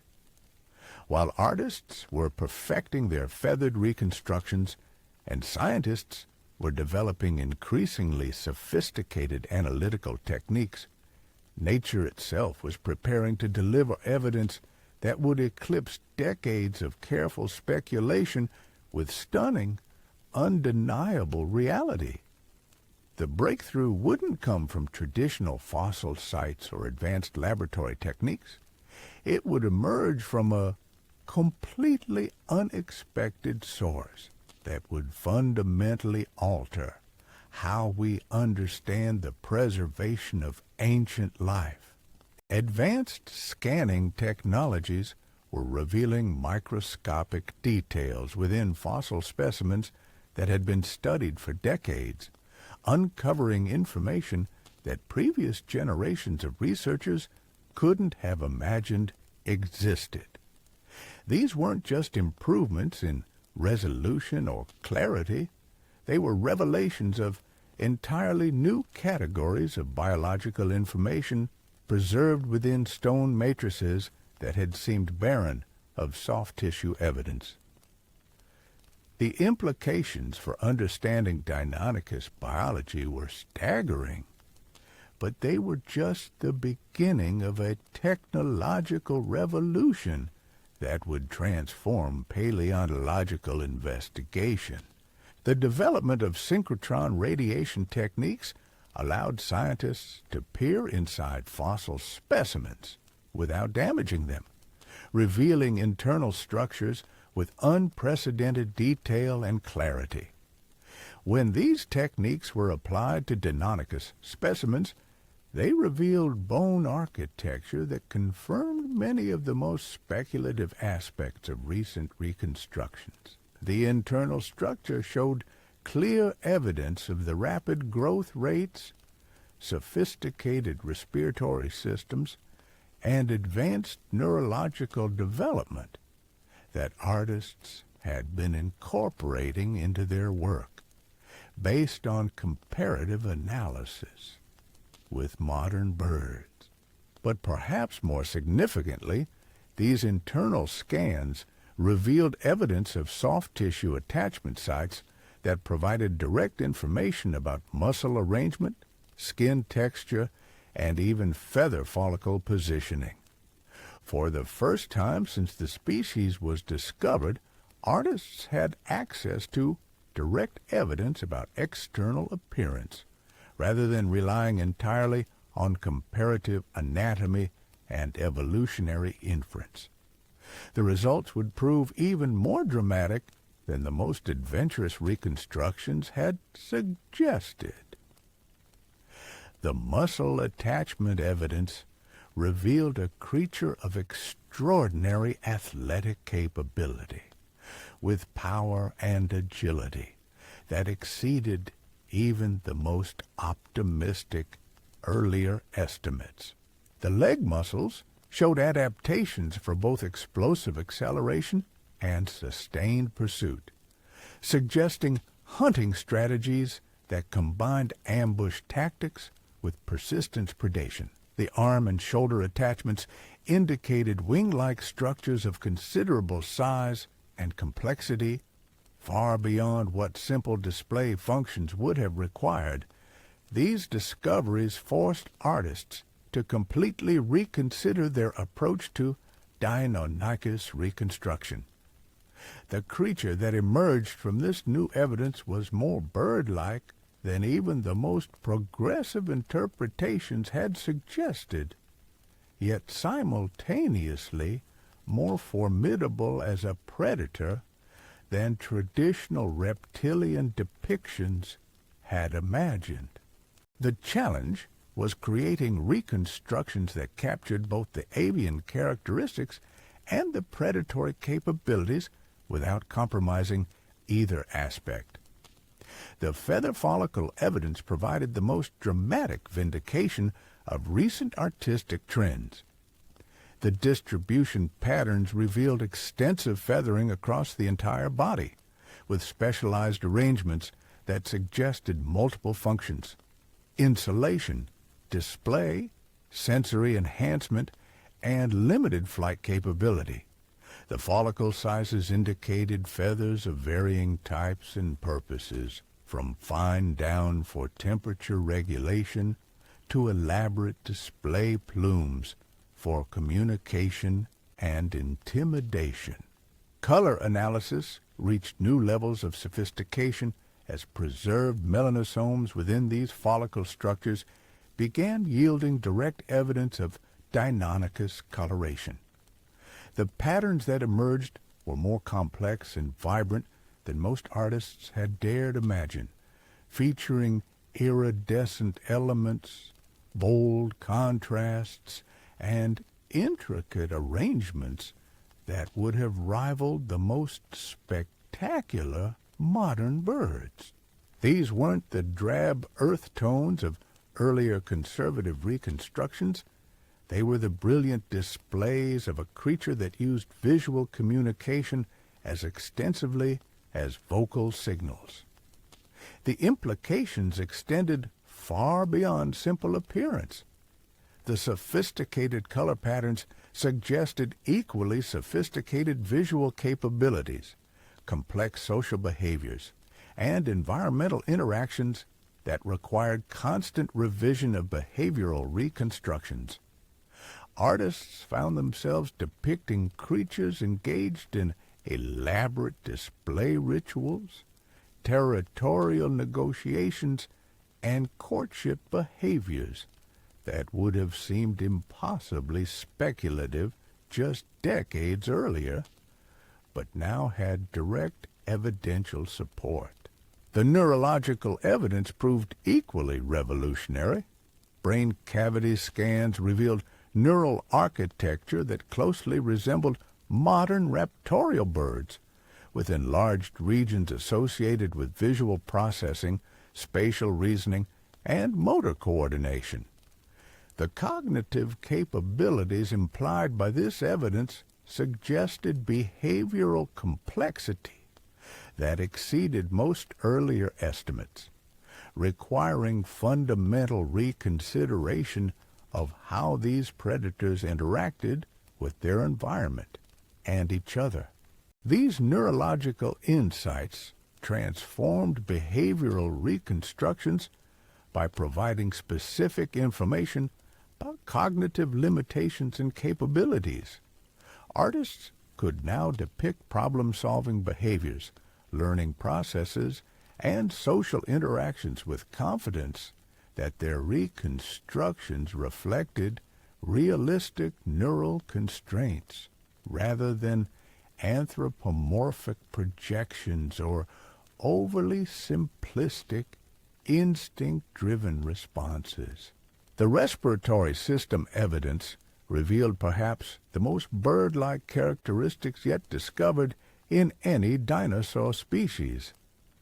The bone structure showed clear adaptations for the flow-through breathing system that characterizes modern birds, with air sacs extending throughout the skeleton in patterns that would have provided exceptional oxygen efficiency. This evidence definitively established the high metabolic active lifestyle that recent reconstructions had been assuming based on comparative evidence. These respiratory adaptations had profound implications for how artists depicted Deinonychus behavior and ecology. The efficient oxygen processing would have supported sustained activity levels comparable to modern birds of prey, enabling hunting strategies that required extended pursuit, complex maneuvering, and rapid recovery between hunting attempts. The reconstructions began showing these predators engaged in behaviors that would have been metabolically impossible for traditional reptilian physiology. The digestive system evidence provided equally compelling insights into feeding behavior and ecological relationships. Stomach content analysis from exceptionally preserved specimens revealed dietary diversity that exceeded previous estimates, including evidence of fish, small mammals, other dinosaurs, and even plant material. The feeding strategies implied by this evidence suggested opportunistic predators capable of exploiting whatever resources their environment provided. These dietary revelations transformed ecological reconstructions by placing Deinonychus within complex food webs rather than simple predator-prey relationships. Artists began depicting these hunters interacting with diverse prey species, competing with other predators, and adapting their hunting strategies to seasonal resource availability and environmental changes. The growth rate evidence from bone histology revealed developmental patterns that closely matched modern birds, with rapid juvenile growth followed by gradual maturation extending over several years. The implications for parental care, social structure, and behavioral development were enormous, suggesting extended family relationships and complex learning processes that had been impossible to infer from adult skeletal remains alone. Juvenile reconstructions became increasingly sophisticated as artists incorporated this developmental evidence into depictions of family groups, learning behaviors, and gradual acquisition of hunting skills. These reconstructions often proved among the most compelling artistic interpretations, showing the transformation from helpless hatchlings to formidable predators, while revealing the behavioral complexity that would have characterized these ancient family systems.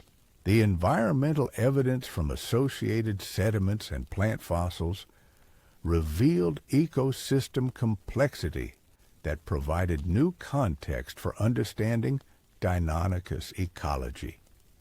The habitats were more diverse and dynamic than earlier reconstructions had suggested, featuring seasonal variations, resource fluctuations, and ecological relationships that required sophisticated behavioral adaptations from resident predators. These environmental insights enabled artists to create more realistic and compelling habitat reconstructions that showed Deinonychus interacting with accurately reconstructed plant communities, climate conditions, and geological features. The results were depictions that captured not just individual anatomy and behavior, but entire ecosystem dynamics that had characterized these ancient landscapes. the technological advances in digital reconstruction techniques provided unprecedented capabilities for integrating this wealth of new information into coherent artistic interpretations. Artists could now combine anatomical evidence, behavioral analysis, environmental reconstruction, and developmental insights into dynamic depictions that captured the full complexity of these ancient predators and their world. The most successful reconstructions during this period achieved seamless integration of multiple evidence streams, creating depictions that felt both scientifically rigorous and artistically compelling. These weren't just illustrations of research findings. They were synthetic interpretations that revealed connections and implications that might not have been apparent from individual lines of evidence. Considered separately, the public response to these revolutionary reconstructions was dramatically different from earlier reactions to feathered dinosaur depictions. The weight of direct evidence made the bird-like characteristics undeniable, even to audiences whose expectations had been shaped by decades of reptilian imagery. The quality and scientific authority of the new reconstructions gradually overcame cultural resistance and established new visual standards for dinosaur depiction. Museum exhibits began featuring these evidence-based reconstructions as definitive representations rather than speculative interpretations. The most successful displays explained the scientific reasoning behind specific artistic choices while showcasing the technological advances that had made such detailed reconstructions possible. These exhibits became powerful educational tools that taught visitors about both dinosaur biology and the methods of scientific investigation. Educational materials underwent rapid transformation as publishers recognized the need to reflect current scientific understanding rather than perpetuating outdated imagery. The most successful educational products treated the evolution of dinosaur reconstruction as a compelling story in its own right, showing how scientific discovery leads to refined understanding while highlighting the collaborative nature of modern paleontological research. Popular culture began showing signs of gradual adaptation to the new scientific reality, though entertainment media continued favoring familiar imagery that aligned with established audience expectations. However, some progressive productions started incorporating elements of evidence-based reconstruction, introducing audiences to more accurate representations while maintaining the dramatic appeal that made dinosaurs compelling entertainment subjects. The Internet continued serving as a crucial platform for disseminating new reconstructions and facilitating discussions between artists, researchers, and enthusiasts worldwide. Online communities became laboratories for testing new artistic approaches and refining interpretations based on collaborative feedback from diverse perspectives and expertise areas. Social media platforms amplified these effects by allowing individual artists to build global audiences and influence public perception through direct engagement with followers. The most successful paleo artists became science communicators in their own right, using their platforms to educate audiences about both artistic techniques and scientific discoveries, while building appreciation for the collaborative nature of modern paleontological investigation. The growing sophistication of biomechanical modeling provided increasingly detailed information about Deinonychus locomotion, predation techniques, and environmental interaction. Computer simulations revealed aspects of behavior that couldn't be inferred from static remains, showing how anatomical features would have functioned during dynamic activities like hunting, territorial disputes, and courtship displays. These biomechanical insights enabled artists to create action reconstructions with unprecedented accuracy and realism. The depictions showed specific hunting techniques, movement patterns, and behavioral sequences that reflected actual physical capabilities rather than speculative artistic interpretation. The results were reconstructions that captured the dynamic nature of these predators while remaining grounded in rigorous mechanical analysis. The feather aerodynamics research revealed flight capabilities that exceeded most previous estimates, suggesting limited but genuine aerial abilities that would have enhanced hunting effectiveness and escape responses. The evidence indicated wing structures capable of powered flight over short distances, gliding between elevated positions, and complex aerial maneuvering during territorial displays or courtship rituals. These flight capability discoveries transformed artistic reconstructions by providing new behavioral possibilities that hadn't been seriously considered in earlier depictions.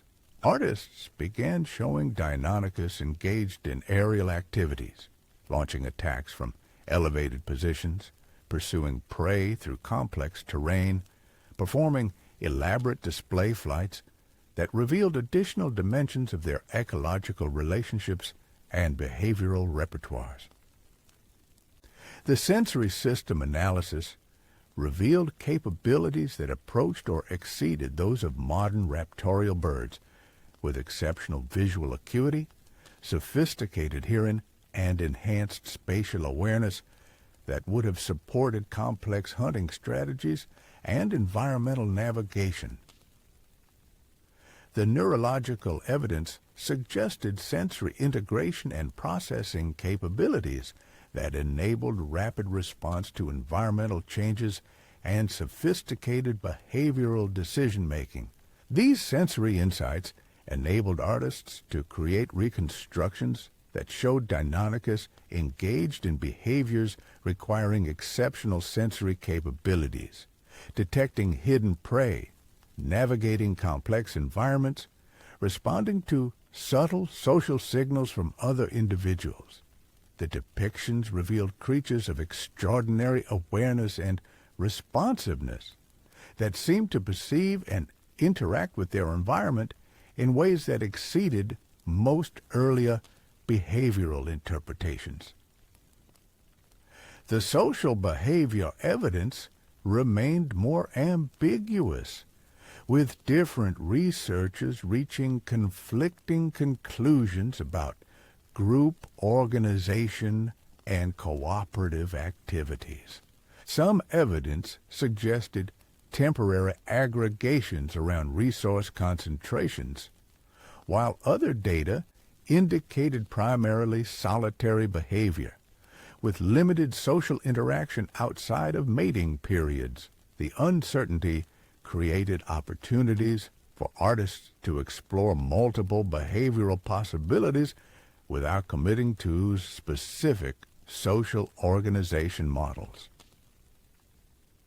The most sophisticated social reconstructions during this period acknowledged this uncertainty by depicting flexible social arrangements that could accommodate different resource conditions and environmental pressures.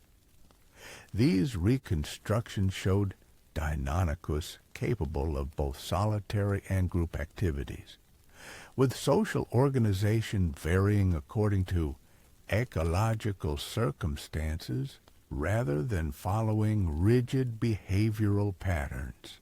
The reproductive behavior reconstructions became increasingly detailed as evidence accumulated about nest construction, egg incubation, and parental care patterns. The evidence suggested extended parental investment, comparable to modern birds, with both parents contributing to nest defense, food provisioning, and offspring instruction during extended developmental periods that could last several years.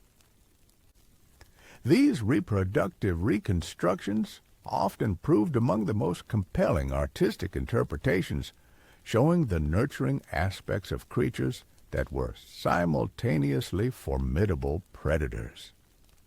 The depictions revealed behavioral complexity that challenged simple characterizations while highlighting the evolutionary connections between ancient predators and modern birds.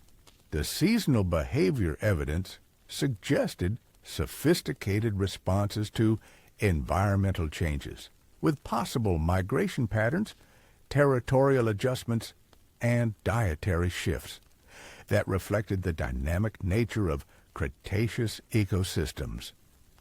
The behavioral flexibility implied by this evidence indicated cognitive capabilities that enabled rapid adaptation to changing conditions. These seasonal reconstructions enabled artists to show Deinonychus populations responding to environmental changes through complex behavioral modifications rather than simple instinct-driven responses. The depictions revealed creatures capable of learning from experience, adjusting strategies based on changing conditions, and maintaining population stability through sophisticated ecological relationships. The technological revolution in reconstruction techniques continued accelerating as new analytical methods provided increasingly detailed information about soft tissue structures, biochemical processes, and physiological capabilities. The integration of multiple analytical approaches created comprehensive pictures of dinosaur biology that exceeded anything possible with traditional paleontological methods. The result was a period of unprecedented accuracy in dinosaur reconstruction that transformed both scientific understanding and public perception of these ancient creatures. The Deinonychus that emerged from this evidence-based approach bore little resemblance to the sluggish reptiles of earlier depictions or even the speculative feathered predators of recent decades. Instead, it was a creature of stunning complexity and capability that seemed to bridge the gap between ancient and modern life in ways that revealed the continuity of evolutionary processes across deep time. The artistic community found itself at the center of a revolution that extended far beyond simple illustration, contributing to scientific discovery while translating complex research findings into accessible visual narratives that educated global audiences about both dinosaur biology and the methods of scientific investigation. The transformation that had begun with Ostrom's revolutionary interpretation had culminated in reconstructions that captured the full biological reality of these remarkable predators. The journey from mysterious fossil fragments to evidence-based reconstruction represented one of the most successful collaborations between art and science in the history of paleontology. The creature that had sparked the dinosaur renaissance had become a symbol of how rigorous scientific investigation combined with creative artistic interpretation could reveal the stunning complexity and beauty of evolutionary processes that connected all life across the vast expanse of geological time. But even as these evidence-based reconstructions seemed to provide definitive answers to questions that had persisted for decades, new discoveries were emerging that would add yet another layer of complexity to our understanding of these remarkable predators. The story of Deinonychus reconstruction was far from over, and the next chapter would reveal aspects of ancient life that seemed almost too extraordinary to believe, yet were supported by evidence that couldn't be disputed or ignored. The evidence that would redefine our understanding of Deinonychus emerged from the most unlikely source imaginable, amber deposits that had been overlooked for decades because they seemed too young to contain dinosaur-age material. But advanced dating techniques revealed that some of these amber formations were far older than previously assumed, preserving biological materials from the exact time period when Deinonychus ruled the ancient forests of western North America. What scientists discovered within these amber deposits defied every expectation about fossil preservation. Trapped within the golden resin were individual feathers, complete with their microscopic structure intact after more than 100 million years. But these weren't just any feathers. The size, shape, and structural characteristics matched exactly what the latest reconstructions had been predicting for Deinonychus plumage. The preservation was so extraordinary that researchers could examine individual barbules under electron microscopy, revealing details about feather construction that exceeded anything preserved in compressed fossil specimens. The structures showed clear evidence of the complex arrangements that would have created iridescent displays, waterproof surfaces, and sophisticated insulation systems. These weren't primitive proto-feathers, they were fully developed structures comparable to those found in modern raptorial birds.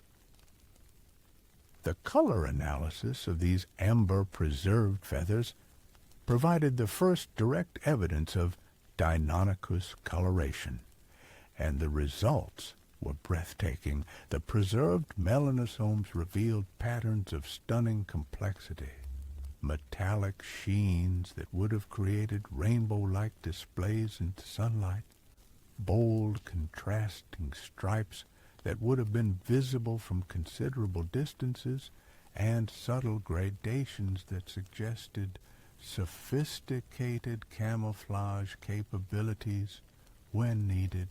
But the most remarkable discovery came when researchers realized that some of the amber deposits contained not just individual feathers, but actual skin fragments with feathers still attached in their natural arrangements.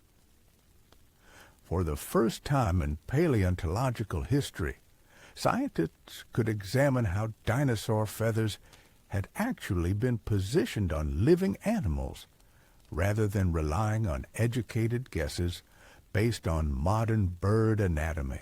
The skin revealed feather patterns that exceeded the most adventurous artistic reconstructions. Complex arrangements of different feather types created sophisticated systems for temperature regulation, water resistance, sensory enhancement, and visual communication. The density and distribution suggested creatures that were fully adapted to active lifestyles in diverse environmental conditions, from dense forests to open plains. The implications for artistic reconstruction were staggering. Artists suddenly had access to direct evidence about external appearance that was more detailed than anything available for most living animals. The challenge became incorporating this wealth of information into coherent reconstructions that captured both the biological accuracy and the dynamic nature of these remarkable predators. The first reconstructions based on amber evidence were revolutionary in their impact on both scientific and popular perception. These weren't speculative interpretations anymore. They were evidence-based depictions that showed exactly how these ancient predators had appeared in life. The creatures that emerged from this new evidence were more spectacular than anyone had imagined, combining fearsome predatory capabilities with visual displays that rivaled the most elaborate modern birds. The feather arrangement evidence revealed sophisticated systems for behavioral communication that transformed understanding of Deinonychus social organization. The preserved skin showed specialized feather patches that would have been used for display purposes, territorial marking, and intraspecific recognition. The complexity of these arrangements suggested social behaviors far more intricate than previous reconstructions had assumed. Artists began creating depictions that showed these display systems in action, revealing creatures engaged in elaborate visual communications that combined threat displays, territorial assertions, and courtship behaviors. The reconstruction showed Deinonychus using their feathered appendages like semaphore flags, creating complex visual signals that would have been visible across considerable distances in their forested habitats. The amber evidence also revealed unexpected details about feather maintenance and grooming behaviors. Preserved parasites and debris within the feather structures provided direct evidence of the sophisticated cleaning and maintenance routines that would have been necessary to keep these complex display systems functional. The implications suggested behavioral patterns comparable to modern birds, with significant portions of daily activity devoted to feather care and maintenance. These grooming behavior reconstructions added entirely new dimensions to artistic depictions of Deinonychus' daily life. Artists began showing these predators engaged in elaborate preening routines, mutual grooming activities, and dust-bathing behaviors that revealed the domestic aspects of creatures that were simultaneously formidable hunters. The reconstructions humanized these ancient predators while highlighting the evolutionary connections to modern birds. The seasonal variation evidence from amber deposits revealed that Deinonychus feathering changed dramatically throughout the year, with specialized plumage for breeding seasons, molting periods, and environmental adaptations. The preserved specimens showed multiple feather generations within single amber pieces, indicating rapid feather replacement cycles that would have enabled quick adaptation to changing conditions. These seasonal reconstructions enabled artists to show the same individuals at different times of year, revealing the dramatic transformations that would have characterized annual cycles. The breeding season depictions were particularly spectacular, showing creatures adorned with elaborate plumage displays that would have made modern peacocks seem modest by comparison. The flight feather evidence from amber provided definitive proof that Deinonychus possessed genuine flight capabilities, though limited compared to modern birds. The preserved structures showed clear adaptations for powered flight over short distances, complex aerial maneuvering, and controlled gliding between elevated positions. The biomechanical analysis revealed flight envelope characteristics that would have enhanced hunting effectiveness and escape responses significantly. Flight reconstructions became a major focus for artists during this period, showing Deinonychus engaged in aerial activities that had never been seriously considered in earlier depictions.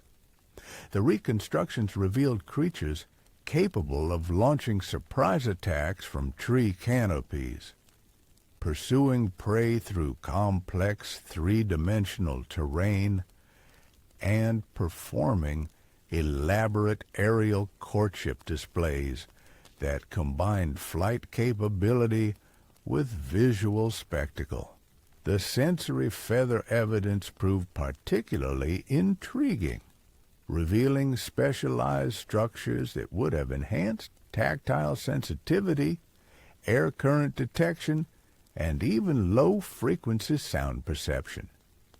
These sensory enhancements would have provided significant advantages during hunting activities, enabling detection of prey movement through vegetation and early warning of approaching threats or competitors. Reconstructions incorporating these sensory capabilities showed Deinonychus as creatures of extraordinary environmental awareness, capable of detecting subtle changes in their surroundings that would have been imperceptible to less sophisticated predators. The depictions revealed hunters that seemed to possess almost supernatural awareness of their environment, though the capabilities were entirely natural adaptations preserved in amber evidence. The juvenile feather evidence revealed developmental patterns that closely matched modern birds, with rapid changes in feather structure and coloration during growth periods. The preserved specimens showed complete developmental sequences from hatchling down through adult plumage, providing unprecedented insights into how these predators had matured from helpless nestlings to formidable hunters.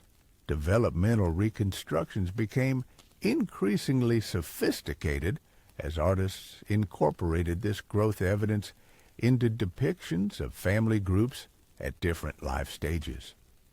The reconstructions showed the gradual transformation from fluffy, vulnerable hatchlings through awkward juvenile phases to magnificent adult predators, revealing the extended developmental periods that would have required sophisticated parental care and protection. The environmental interaction evidence from amber provided new insights into how Deinonychus had adapted to specific habitat conditions. Preserved pollen, plant fragments, and other environmental materials within the feather structures revealed detailed information about the ecosystems these predators had inhabited and the specific environmental challenges they had faced.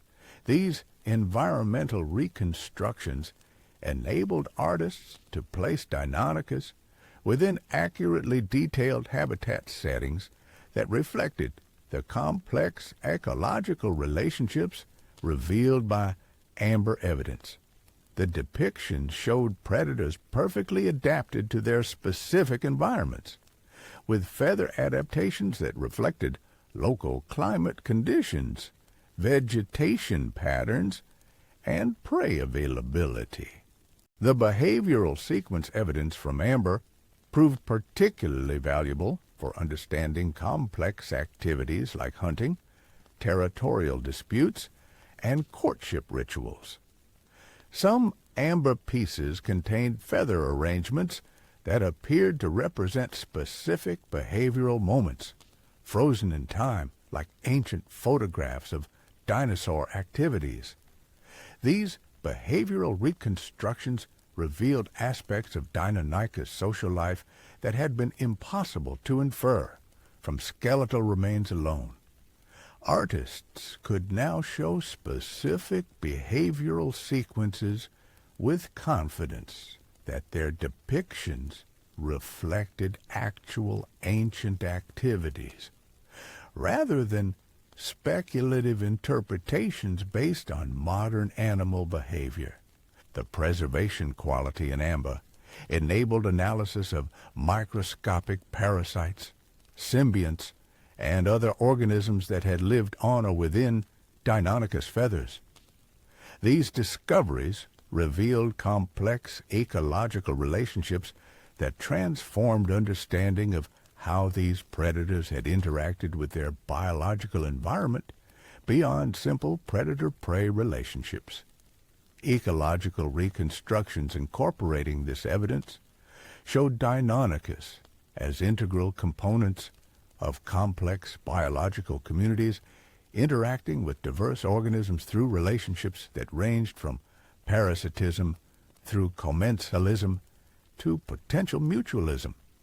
The depictions revealed ecosystems of stunning complexity, where every organism was connected through intricate webs of biological interaction. The genetic material preserved within amber specimens provided the most revolutionary discoveries of all.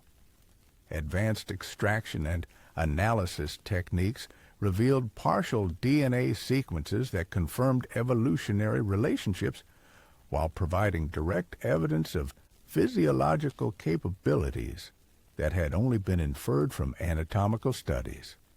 The genetic evidence supported every major conclusion that recent reconstructions had proposed about Deinonychus biology, while revealing additional capabilities that exceeded even the most optimistic estimates. The creatures that emerged from genetic analysis were more bird-like than birds, more sophisticated than previous evidence had suggested, and more remarkable than artistic imagination had dared to envision. But perhaps the most significant aspect of the amber discoveries was what they revealed about the preservation of ancient ecosystems. The deposits contained not just Deinonychus remains, but complete biological communities, including prey species, plant materials, atmospheric samples, and even preserved sounds trapped within the resin structure. These ecosystem reconstructions enabled artists to create the most accurate and comprehensive depictions of ancient environments ever attempted. The reconstructions showed Deinonychus within complete ecological contexts that included accurate plant communities, appropriate prey species, realistic atmospheric conditions, and even reconstructed soundscapes based on preserved acoustic evidence. The technological advances required to extract and analyze this amber-preserved evidence pushed the boundaries of scientific capability, requiring collaboration between paleontologists, geneticists, materials scientists, and computer specialists. The interdisciplinary nature of the research created new models for scientific investigation that influenced fields far beyond paleontology. The artistic community found itself at the center of this interdisciplinary revolution, serving as crucial intermediaries between specialized research areas and public understanding. Artists became essential team members in research projects, contributing visual analysis capabilities that complemented technical analytical methods while translating complex findings into accessible educational materials. The public response to amber-based reconstructions was dramatically different from reactions to earlier speculative depictions. The direct evidence made the bird-like characteristics undeniable even to skeptical audiences, while the spectacular nature of the preserved materials captured imaginations in ways that traditional fossil evidence never could. Museum exhibits featuring amber-preserved Deinonychus materials became major attractions, drawing audiences who were fascinated by the direct connection to ancient life that these specimens provided. The exhibits combined scientific education with genuine wonder, showing visitors actual pieces of dinosaurs that had been perfectly preserved for over 100 million years. Educational institutions rapidly incorporated amber evidence into curricula that taught students about both dinosaur biology and the methods of modern scientific investigation. The specimens provided unprecedented opportunities for hands-on learning that connected students directly with ancient life while demonstrating the power of interdisciplinary scientific collaboration. The entertainment industry began showing genuine interest in incorporating evidence-based reconstructions into productions, recognizing that accurate depictions could be more spectacular than traditional fictional representations. The amber evidence provided source material for creating dinosaur depictions that were both scientifically accurate and visually stunning. The international scientific collaboration required to fully analyze amber deposits created new models for global research cooperation that influenced approaches to other complex scientific questions. The success of interdisciplinary amber research demonstrated the power of combining diverse expertise areas in pursuit of common understanding. The technological innovations developed for amber analysis found applications in numerous other fields, from medical research to materials science to environmental monitoring. The interdisciplinary nature of the research created cross-pollination of ideas and techniques that advanced multiple scientific disciplines simultaneously. The philosophical implications of direct evidence for dinosaur biology challenged fundamental assumptions about the limitations of paleontological investigation. The amber discoveries demonstrated that even the most ancient biological systems could be preserved with sufficient detail to enable direct analysis rather than inferential reconstruction. These philosophical insights influenced approaches to other paleontological questions, encouraging researchers to consider preservation possibilities that had previously seemed impossible while developing new techniques for extracting information from traditional fossil materials. The Amber Revolution created new optimism about the potential for recovering ancient biological information. The economic impact of amber discoveries extended far beyond scientific institutions, creating new industries focused on amber exploration, analysis, and educational application. The commercial value of scientifically significant amber specimens created new funding sources for paleontological research while raising important questions about specimen ownership and access. The legal and ethical frameworks required to manage amber discoveries created new models for handling scientifically valuable specimens that balanced research needs with commercial interests and international cooperation requirements. These frameworks influenced approaches to other types of paleontological discoveries, while establishing precedents for international scientific collaboration. The cultural impact of amber-based reconstructions extended beyond scientific and educational applications, influencing art, literature, and popular culture in ways that reflected changing understanding of humanity's relationship with ancient life. The direct connection to prehistoric ecosystems that amber provided created new appreciation for the continuity of evolutionary processes across deep time. The environmental implications of ancient ecosystem reconstruction provided new perspectives on modern conservation challenges, showing how complex biological communities had responded to past environmental changes while highlighting the importance of preserving contemporary biodiversity. The amber evidence created powerful arguments for conservation based on deep-time ecological understanding.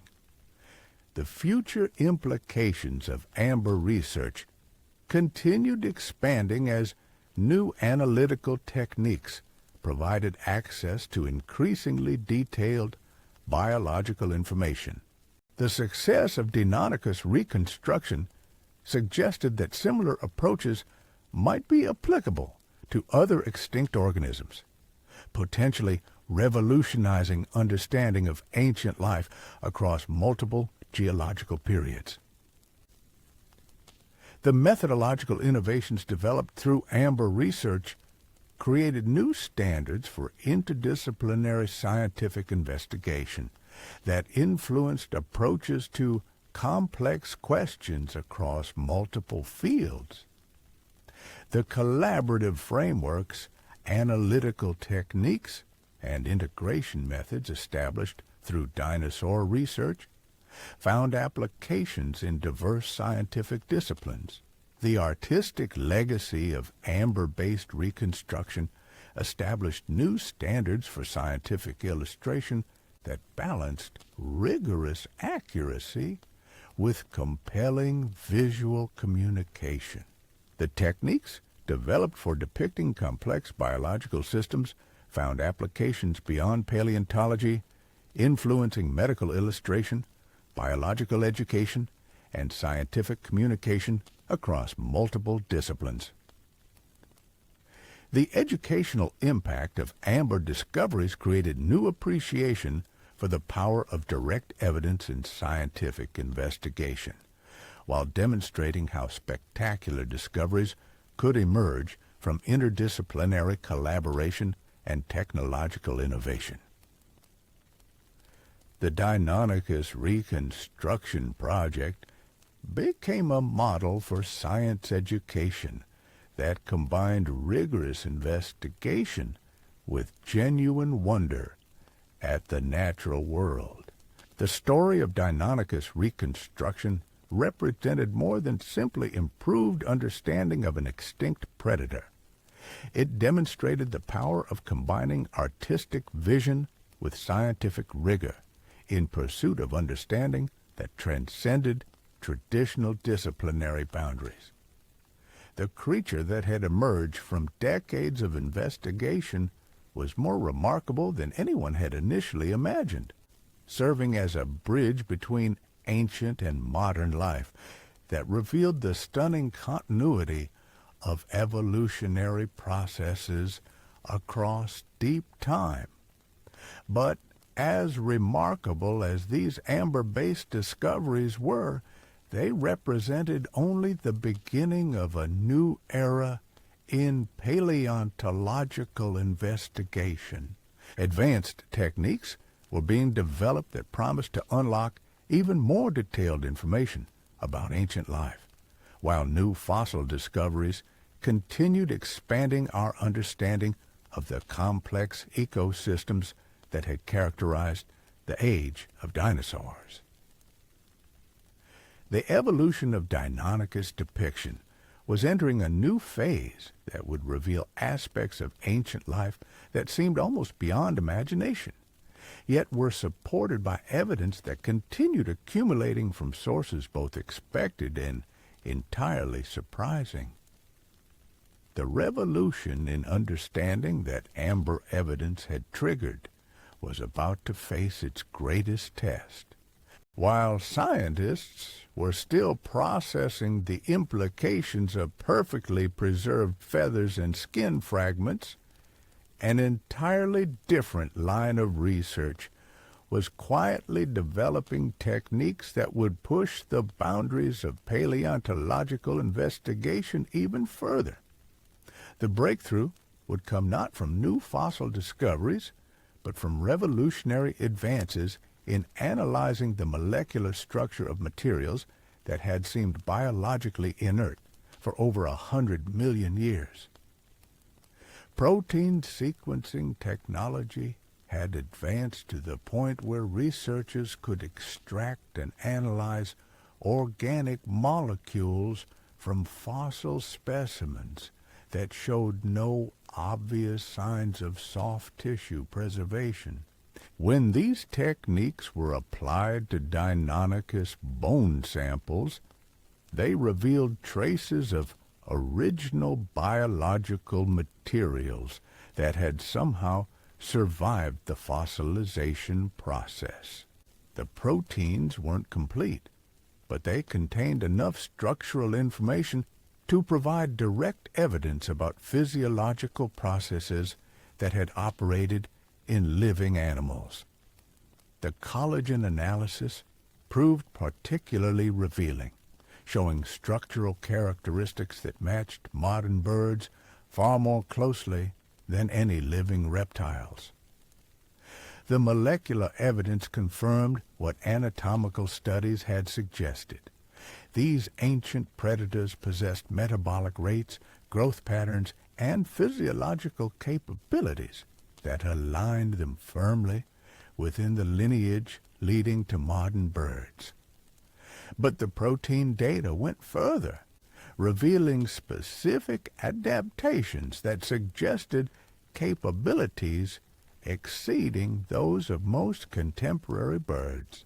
Artists found themselves confronting evidence that demanded fundamental reconsideration of how they depicted these creatures in motion.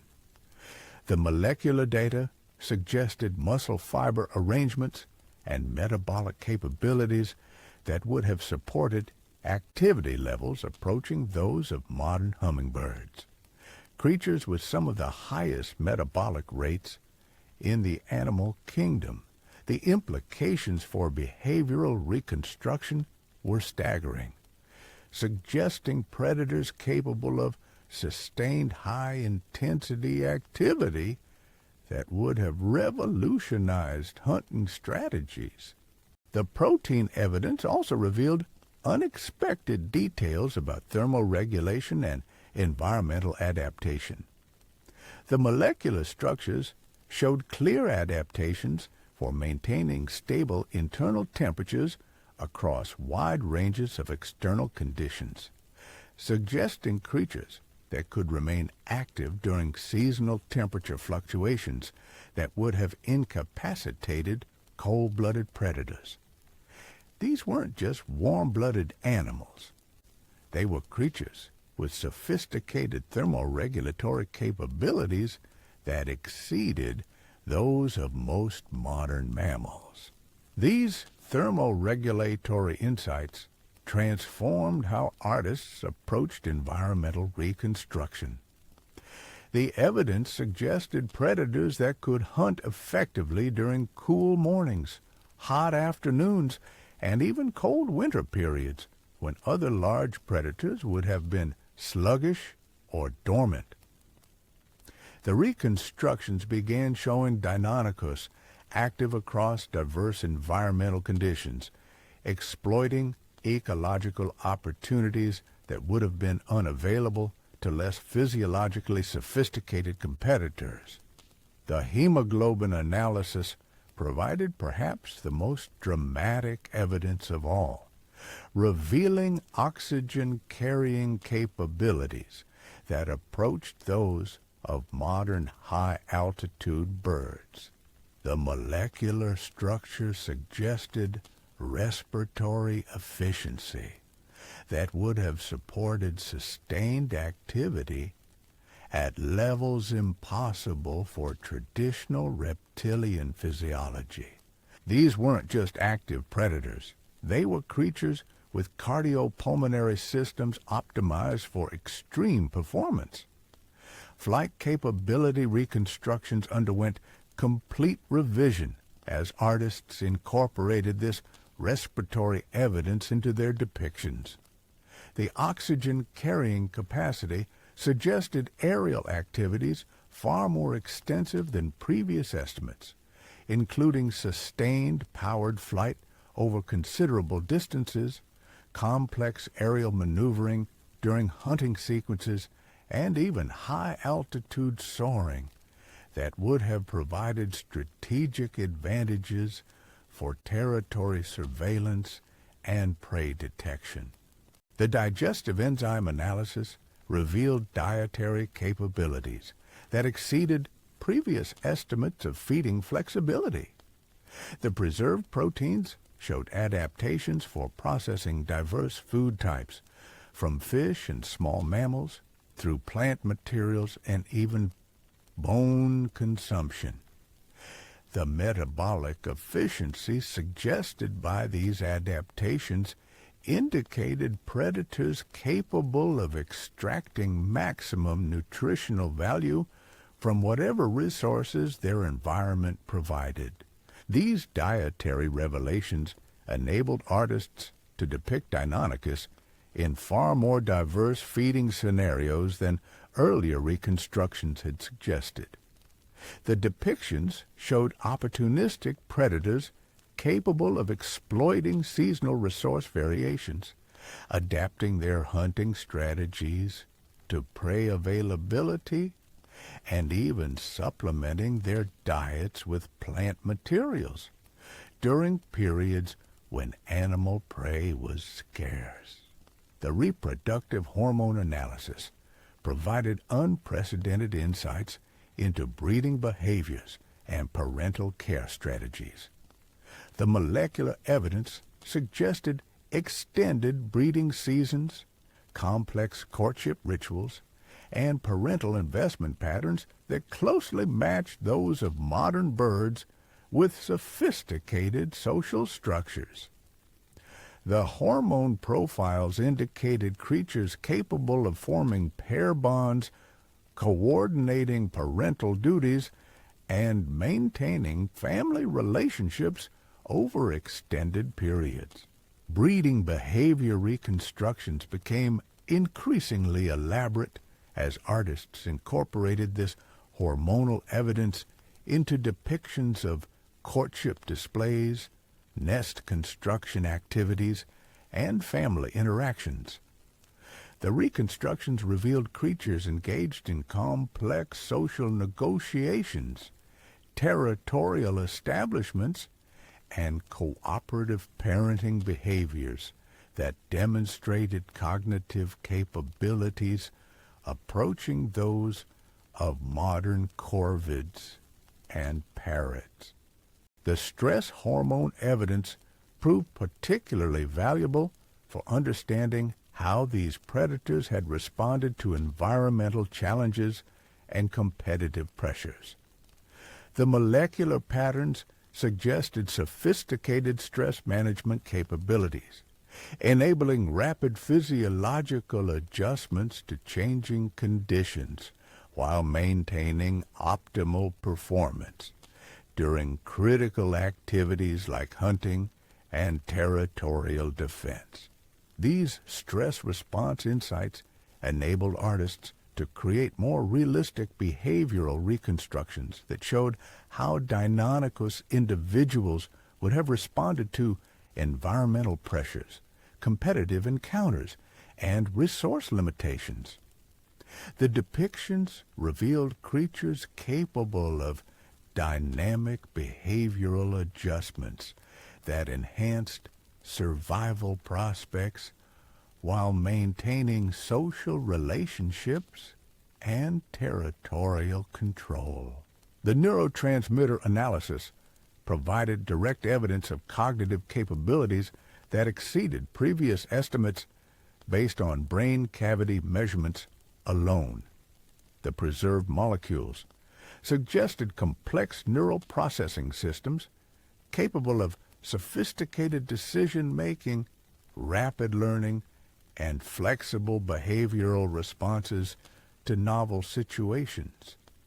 These weren't just intelligent predators, they were creatures with cognitive capabilities approaching those of modern problem-solving birds. Behavioral reconstructions incorporating this neurochemical evidence showed Deinonychus engaged in activities requiring exceptional cognitive flexibility, solving complex hunting challenges, adapting to environmental changes, learning from experience, and even engaging in what appeared to be play behaviors that would have enhanced learning and social bonding. The immune system protein analysis revealed sophisticated disease resistance capabilities that would have enabled these predators to maintain health despite exposure to diverse pathogens and environmental toxins. The molecular evidence suggested immune responses comparable to modern birds, with rapid pathogen recognition and effective defense mechanisms that would have supported active lifestyles in challenging environments. Health maintenance reconstructions began showing Deinonychus populations successfully navigating disease challenges that might have devastated less physiologically sophisticated species. The depictions revealed creatures with robust health maintenance systems that enabled population stability despite environmental stresses and pathogen exposure. The growth factor analysis confirmed rapid development patterns while revealing extended periods of behavioral learning that would have required sophisticated parental guidance. The molecular evidence suggested creatures that combined rapid physical maturation with extended cognitive development, creating complex family structures where knowledge transfer was essential for survival. Family interaction reconstructions became increasingly detailed as artists incorporated this developmental evidence into depictions of teaching behaviors, learning sequences, and knowledge transfer between generations. The reconstructions revealed communities where survival depended not just on individual capabilities, but on cultural transmission of hunting techniques and environmental knowledge. The metabolic enzyme analysis provided specific information about energy processing efficiency that enabled precise calculations of daily caloric requirements and activity budgets. The molecular evidence suggested creatures with energy processing capabilities that would have supported activity levels requiring enormous food intake while enabling efficient resource utilization during periods of scarcity. Ecological reconstructions incorporating this metabolic evidence showed Deinonychus populations as major consumers within their ecosystems, requiring prey populations sufficient to support their high-energy lifestyles, while demonstrating the predatory pressure that would have shaped entire ecological communities. The depictions revealed ecosystems where these predators served as keystone species, influencing the behavior and evolution of numerous other organisms. The cellular repair protein analysis revealed longevity potential that exceeded previous estimates based on growth ring analysis alone. The molecular evidence suggested creatures capable of maintaining physiological performance over extended lifespans, with cellular maintenance systems that would have enabled decades of active predation and reproductive activity. lifespan reconstructions began showing individual Deinonychus living long enough to accumulate extensive experience, develop sophisticated hunting techniques, and establish complex social relationships that would have influenced entire local populations. The depictions revealed creatures whose individual life histories could span ecological changes and whose accumulated knowledge would have enhanced survival prospects for their communities. The wound-healing protein evidence provided direct information about injury recovery capabilities that suggested remarkable resilience to physical trauma. The molecular structures showed adaptations for rapid tissue repair, efficient scar formation, and restoration of function following significant injuries that would have been fatal to less physiologically sophisticated predators.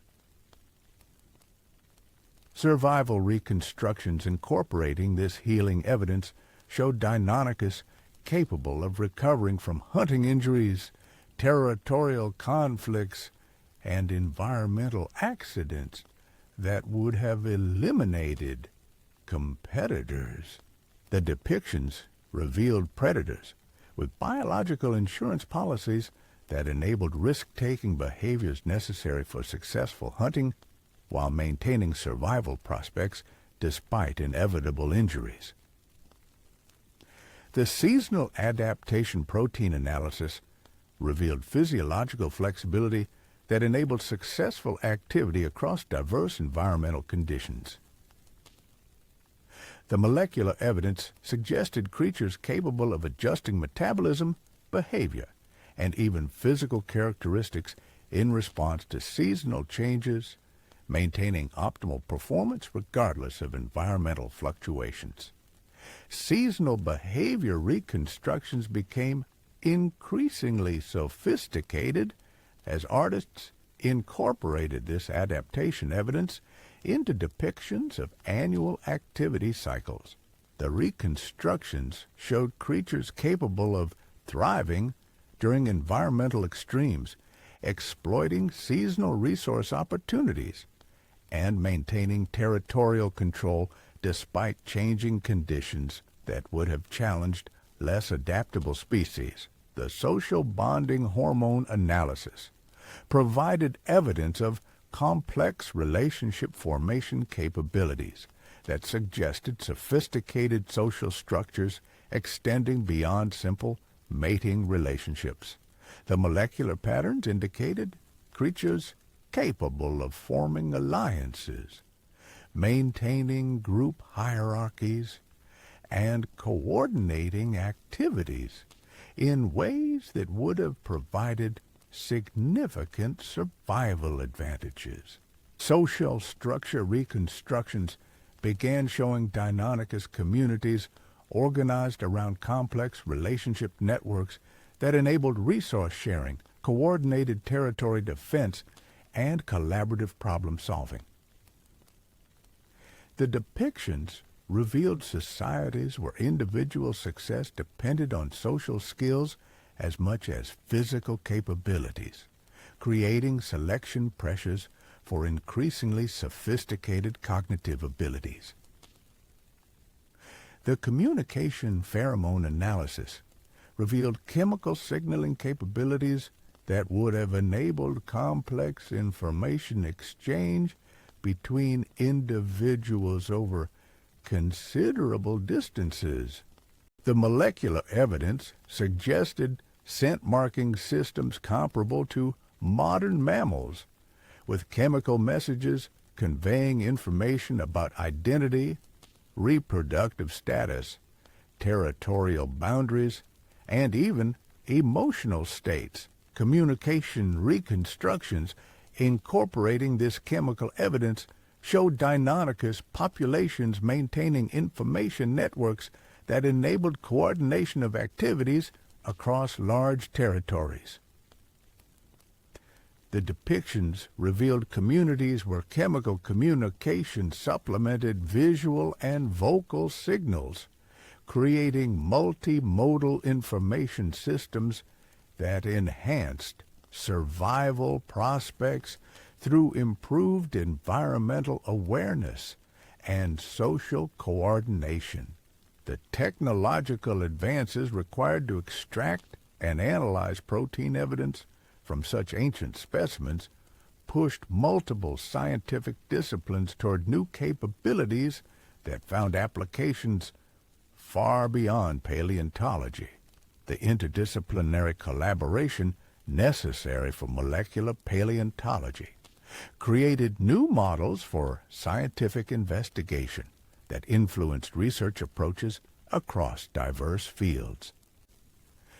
The analytical techniques developed for protein extraction required collaboration between paleontologists, biochemists, material scientists, and computer specialists, creating interdisciplinary teams that approached ancient life through multiple analytical perspectives simultaneously.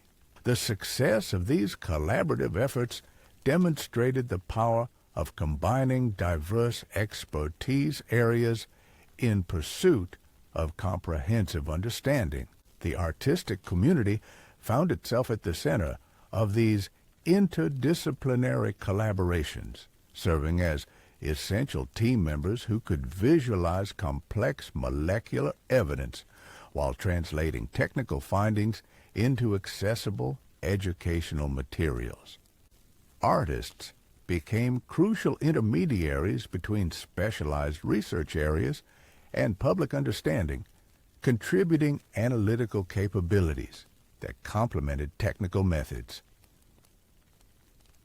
The reconstructions based on molecular evidence achieved unprecedented levels of biological realism that transformed both scientific understanding and popular perception of extinct life.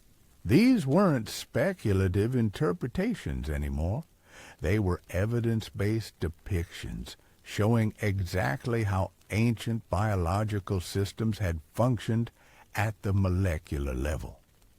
Museum exhibits featuring molecular evidence began attracting audiences who were fascinated by the direct connection between ancient proteins and living biological processes. The displays combined cutting-edge science with tangible wonder, showing visitors how molecular analysis could resurrect biological functions that had operated over 100 million years ago.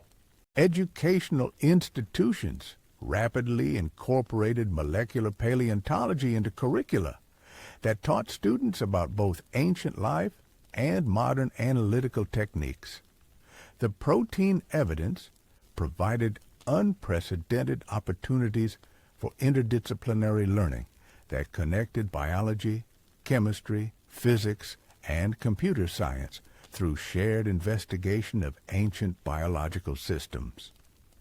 The pharmaceutical industry began showing interest in ancient protein structures, recognizing that evolutionary solutions to biological challenges might provide templates for developing new medical treatments.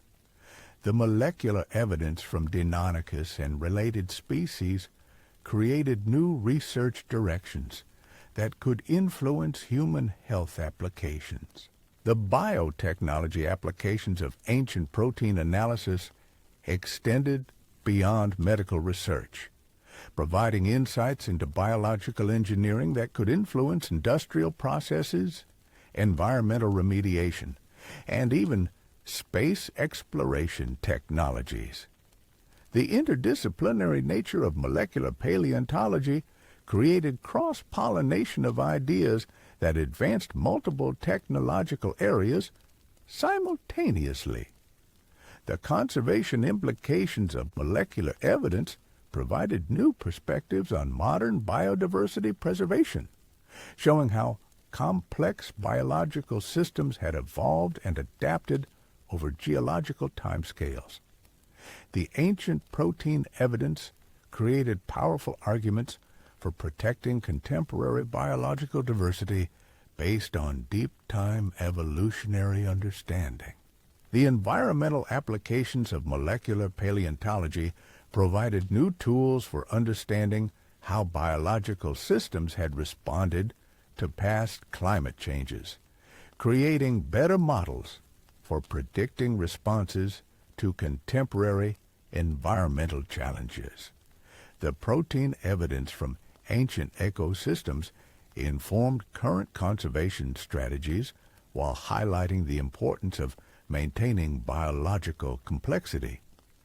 The commercial applications of molecular techniques developed for ancient protein analysis created new industries focused on biological analysis, environmental monitoring, and biotechnology development. The economic impact extended far beyond paleontology, generating new funding sources for research while creating technological innovations with broad societal applications. The international collaboration required for molecular paleontology created new frameworks for global scientific cooperation that influenced approaches to other complex research questions. The success of interdisciplinary protein analysis demonstrated the benefits of combining expertise from multiple countries and institutions in pursuit of common understanding. The ethical frameworks developed for managing molecular evidence from extinct organisms created precedents for handling scientifically valuable biological materials while balancing research needs with commercial interests and international cooperation requirements. These frameworks influenced approaches to other types of biological research while establishing standards for responsible scientific investigation. The philosophical implications of molecular evidence for ancient life challenged fundamental assumptions about the boundaries between past and present biological systems.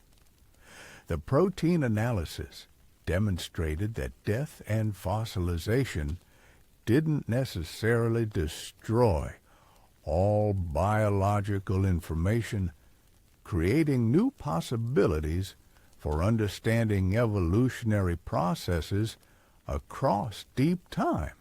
The cultural impact of molecular paleontology extended beyond scientific applications, influencing art, literature, and popular culture in ways that reflected changing understanding of life's continuity across geological timescales. The direct molecular connection to ancient biological processes created new appreciation for evolutionary relationships connecting all living organisms. The future implications of molecular paleontology continued expanding as new analytical techniques provided access to increasingly detailed biological information from extinct organisms. The success of Deinonychus protein analysis suggested that similar approaches might revolutionize understanding of ancient life across multiple geological periods and taxonomic groups. The methodological innovations developed through molecular paleontology established new standards for interdisciplinary scientific investigation that influenced research approaches across multiple fields.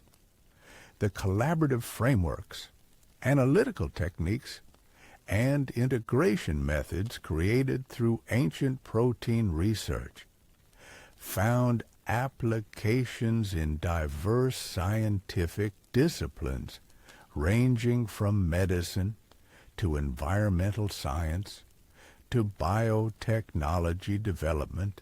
The artistic legacy of molecular evidence-based reconstruction established new possibilities for scientific illustration that combined unprecedented biological accuracy with compelling visual communication.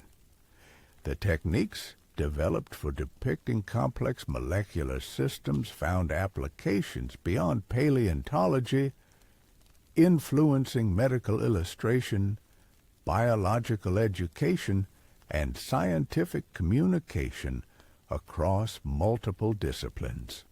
The educational impact of molecular discoveries created new appreciation for the power of interdisciplinary investigation, while demonstrating how spectacular scientific advances could emerge from collaborative research, combining diverse analytical approaches.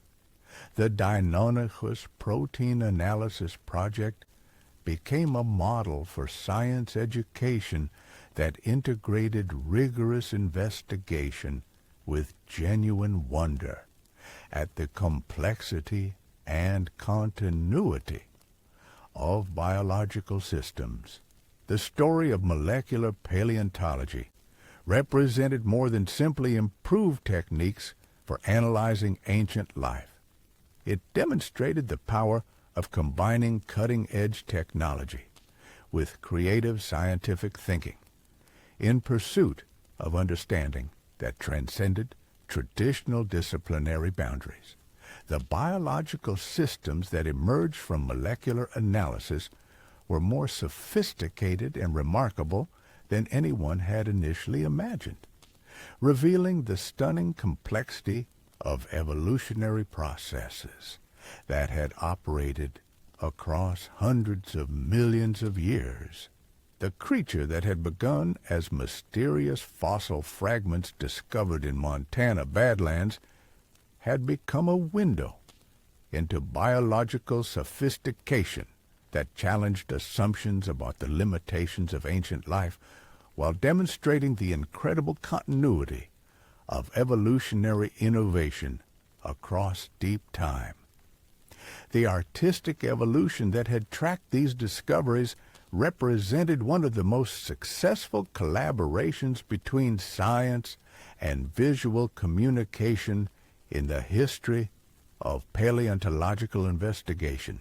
But as revolutionary as molecular evidence had proven to be, new discoveries were emerging that would add yet another dimension to our understanding of these remarkable predators. Advanced imaging techniques were being developed that could reveal structural details preserved within fossils that exceeded even the resolution of molecular analysis, while new fossil sites were yielding specimens preserved under conditions that seemed almost impossibly favorable for recovering ancient biological information. The next chapter in this extraordinary story would reveal aspects of Deinonychus biology that pushed the boundaries of what seemed possible for fossil preservation, creating reconstructions that captured not just the appearance and behavior of these ancient predators, but the actual sensory experiences and environmental interactions that had characterized their daily lives over 100 million years ago. The technological revolution that would unlock the final secrets of Deinonychus biology emerged from an entirely unexpected source. Advances in quantum imaging that had originally been developed for analyzing subatomic particles. When these techniques were adapted for paleontological investigation, they revealed structural details within fossil specimens that exceeded anything previously thought possible. The resolution was so extraordinary that researchers could examine individual cellular structures that had been preserved through mineralization processes, creating three-dimensional maps of soft tissues that had seemed lost forever. The quantum scanning revealed neural pathways that had been preserved within the skull cavity, showing actual brain tissue architecture rather than simple cavity measurements. The neural structures displayed complexity that matched the most sophisticated modern raptorial birds, with enlarged regions dedicated to visual processing, spatial reasoning, and motor coordination that suggested cognitive capabilities approaching those of corvids and parrots. But the most remarkable discovery was evidence of specialized neural clusters that appeared to be dedicated to processing complex social information. These neurological insights transformed behavioral reconstructions by providing direct evidence of the cognitive hardware that would have supported sophisticated social behaviors. Artists began depicting Deinonychus communities engaged in complex negotiations, collaborative problem-solving, and information sharing that reflected genuine intellectual capabilities rather than simple instinct-driven responses. The reconstructions showed creatures capable of learning from experience, adapting strategies based on changing conditions, and even engaging in what appeared to be teaching behaviors between generations. The quantum imaging also revealed cardiovascular structures that had been preserved within the chest cavity, showing heart architecture that closely matched modern high-performance birds. The cardiac muscle arrangement suggested pumping capabilities that could have supported the extreme metabolic demands of sustained high-intensity activity. But more intriguingly, the blood vessel patterns showed adaptations for rapid pressure adjustments that would have been essential for creatures capable of dramatic altitude changes during flight activities. These cardiovascular discoveries enabled artists to create flight reconstructions with unprecedented confidence about actual capabilities. The evidence suggested predators capable of rapid vertical ascents, sustained horizontal flight over considerable distances, and complex aerial maneuvering that would have provided significant advantages during hunting sequences and territorial disputes. The depictions showed creatures using three-dimensional hunting strategies that exploited their unique combination of terrestrial speed and aerial agility. The digestive system preservation proved equally remarkable, revealing stomach and intestinal structures that showed clear adaptations for processing diverse food types with exceptional efficiency.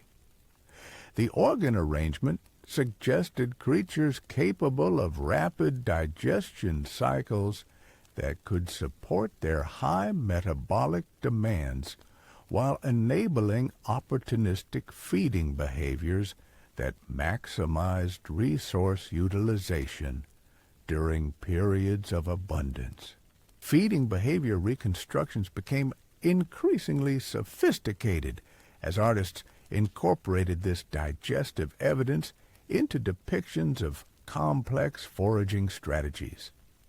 The reconstructions showed predators capable of consuming large meals when opportunities arose, efficiently processing diverse prey types, and maintaining optimal nutrition despite irregular feeding schedules that would have characterized their predatory lifestyle.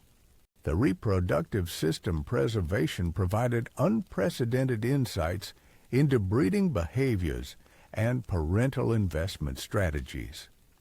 The organ structures revealed adaptations for extended breeding seasons, complex mate selection processes, and parental care systems that closely matched modern birds with sophisticated family structures.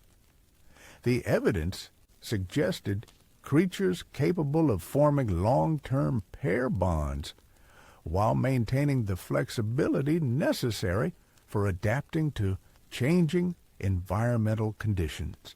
Breeding reconstructions reached new levels of detail as artists depicted elaborate courtship displays, nest construction activities, and cooperative parenting behaviors that demonstrated the social complexity that characterized these ancient predator communities. The depictions revealed family systems where survival depended on coordinated efforts between parents and extended periods of knowledge transfer to developing offspring. The sensory organ preservation proved perhaps most revolutionary of all, revealing eye structures that suggested visual capabilities exceeding those of most modern raptorial birds. The preserved lens arrangements indicated exceptional resolution across diverse lighting conditions, while specialized retinal structures suggested color vision capabilities that would have enabled detection of subtle environmental cues invisible to less sophisticated visual systems. These sensory discoveries transformed hunting reconstructions by showing how Deinonychus would have detected prey through visual cues that other predators couldn't perceive. Artists began depicting hunting sequences where these ancient predators used their exceptional vision to track prey through dense vegetation, detect camouflaged animals, and coordinate attacks based on subtle visual communications between pack members. The inner ear preservation revealed balance and spatial orientation systems that would have enabled complex three-dimensional navigation during both terrestrial and aerial activities. The vestibular structures showed adaptations for rapid orientation adjustments that would have been essential for creatures capable of dramatic changes in altitude and direction during hunting sequences. Balance and coordination reconstructions showed Deinonychus capable of extraordinary acrobatic abilities, using their sophisticated equilibrium systems to maintain control during complex hunting maneuvers, territorial displays, and aerial activities that would have seemed impossible for less neurologically advanced predators. The quantum imaging revealed muscle attachment sites and fiber arrangements that provided specific information about movement capabilities and power generation potential. The preserved structures showed clear adaptations for explosive acceleration, sustained endurance, and precise motor control that would have enabled hunting strategies requiring both raw power and exceptional finesse. Movement reconstructions achieved unprecedented accuracy as artists incorporated this muscular evidence into depictions of specific hunting techniques, territorial behaviors, and social interactions. The reconstructions showed creatures capable of lightning-fast strikes, sustained pursuit over considerable distances, and delicate manipulative behaviors that demonstrated the full spectrum of their physical capabilities. The skin structure preservation revealed integumentary systems of remarkable sophistication, with specialized arrangements for temperature regulation, sensory enhancement, and visual communication that exceeded the complexity of most modern birds. The preserved structures showed clear evidence of the feather attachment systems while revealing additional sensory capabilities that had never been suspected from external examination alone. Integumentary reconstructions showed Deinonychus possessing skin systems that functioned as sophisticated biological interfaces with their environment, providing continuous sensory feedback about temperature, air pressure, humidity, and even chemical compositions that would have enhanced their ability to navigate complex ecological relationships. The quantum analysis revealed preservation of actual cellular structures within various organs, providing direct evidence of metabolic processes that had operated in living animals. The cellular architecture showed clear adaptations for high-energy metabolism, rapid tissue repair, and efficient waste processing that supported the active lifestyles that recent reconstructions had been depicting. Cellular-level reconstructions enabled artists to understand how these ancient biological systems had actually functioned at the most fundamental level, creating depictions that showed not just external appearance and behavior, but the underlying biological processes that had made such sophisticated predators possible. The technological breakthrough that enabled quantum-level fossil analysis required unprecedented collaboration between physicists, engineers, biologists, and paleontologists, creating interdisciplinary research teams that approached ancient life through multiple analytical perspectives simultaneously. The complexity of the technology demanded expertise from fields that had never previously intersected with paleontological investigation. The artistic community found itself at the center of these quantum analysis projects, providing visualization capabilities that were essential for interpreting the vast quantities of structural data that the new techniques generated. Artists became crucial team members whose ability to synthesize complex information into coherent biological models was as important as the technical analytical capabilities. The reconstructions based on quantum imaging achieved levels of biological accuracy that seemed almost supernatural in their precision. These weren't artistic interpretations of scientific evidence.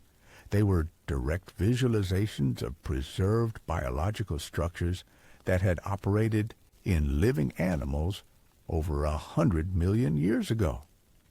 Museum exhibits featuring quantum analysis results attracted unprecedented audiences who were fascinated by the direct visualization of ancient biological processes. The displays combined cutting-edge physics with tangible connections to prehistoric life, showing visitors how quantum mechanics could resurrect the actual biological functions that had characterized extinct ecosystems. Educational institutions rapidly incorporated quantum paleontology into advanced curricula that taught students about both ancient life and revolutionary analytical techniques. The quantum evidence provided opportunities for interdisciplinary learning that connected physics, biology, engineering, and paleontology through shared investigation of preserved biological systems. The medical applications of quantum biological analysis began attracting attention from pharmaceutical researchers who recognized that ancient biological solutions might provide templates for developing new therapeutic approaches. The preserved organ systems from Deinonychus and related species created new research directions that could influence human health applications. The engineering applications of quantum analysis extended beyond biological research, providing insights into structural efficiency and functional integration that could influence industrial design, robotics development, and even aerospace technologies. The interdisciplinary nature of quantum paleontology created innovations that advanced multiple technological areas simultaneously. The environmental implications of quantum-level ecosystem reconstruction provided new perspectives on biological complexity and ecological relationships that informed contemporary conservation strategies. The ancient ecosystem evidence created powerful arguments for preserving biological diversity based on detailed understanding of how complex systems had functioned in the past. The commercial applications of quantum analysis techniques created entirely new industries focused on biological imaging, structural analysis, and biotechnology development. The economic impact extended far beyond paleontology, generating new funding sources for research, while creating technological capabilities with broad societal applications. The international collaboration required for quantum paleontology created new models for global scientific cooperation that influenced approaches to other complex research questions. The success of interdisciplinary quantum analysis demonstrated the benefits of combining expertise from multiple countries and institutions in pursuit of comprehensive understanding. The quantum analysis of Deinonychus specimens provided the final pieces of evidence needed to complete the most accurate reconstruction of any extinct organism in paleontological history. The creature that emerged from this comprehensive analysis was more remarkable than anyone had initially imagined, representing the culmination of an investigative journey that had spanned decades and revolutionized understanding of ancient life. The artistic reconstructions based on quantum evidence achieved unprecedented integration of multiple evidence streams, creating depictions that captured not just external appearance, but internal biological processes, behavioral capabilities, ecological relationships, and even sensory experiences that had characterized these ancient predators. The reconstructions represented the successful collaboration between advanced technology and creative interpretation in service of understanding that transcended traditional scientific boundaries.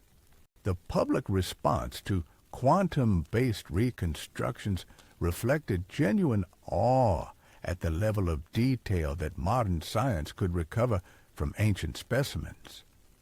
The evidence made the sophisticated nature of these prehistoric predators undeniable, while demonstrating the incredible continuity of evolutionary processes that connected ancient ecosystems with contemporary biological communities. The cultural impact of quantum paleontology extended far beyond scientific applications, influencing popular understanding of evolution, extinction, and the relationship between past and present life. The quantum evidence created new appreciation for the sophistication of ancient biological systems, while highlighting the remarkable preservation potential that existed within seemingly ordinary fossil specimens. The educational legacy of quantum analysis established new standards for interdisciplinary scientific investigation, while demonstrating how technological innovation could unlock information that had seemed forever lost to deep time. The Deinonychus Reconstruction Project became a model for collaborative research that combined cutting-edge analytical techniques with creative scientific interpretation. The future implications of quantum paleontology promised to revolutionize understanding of ancient life across multiple geological periods and taxonomic groups.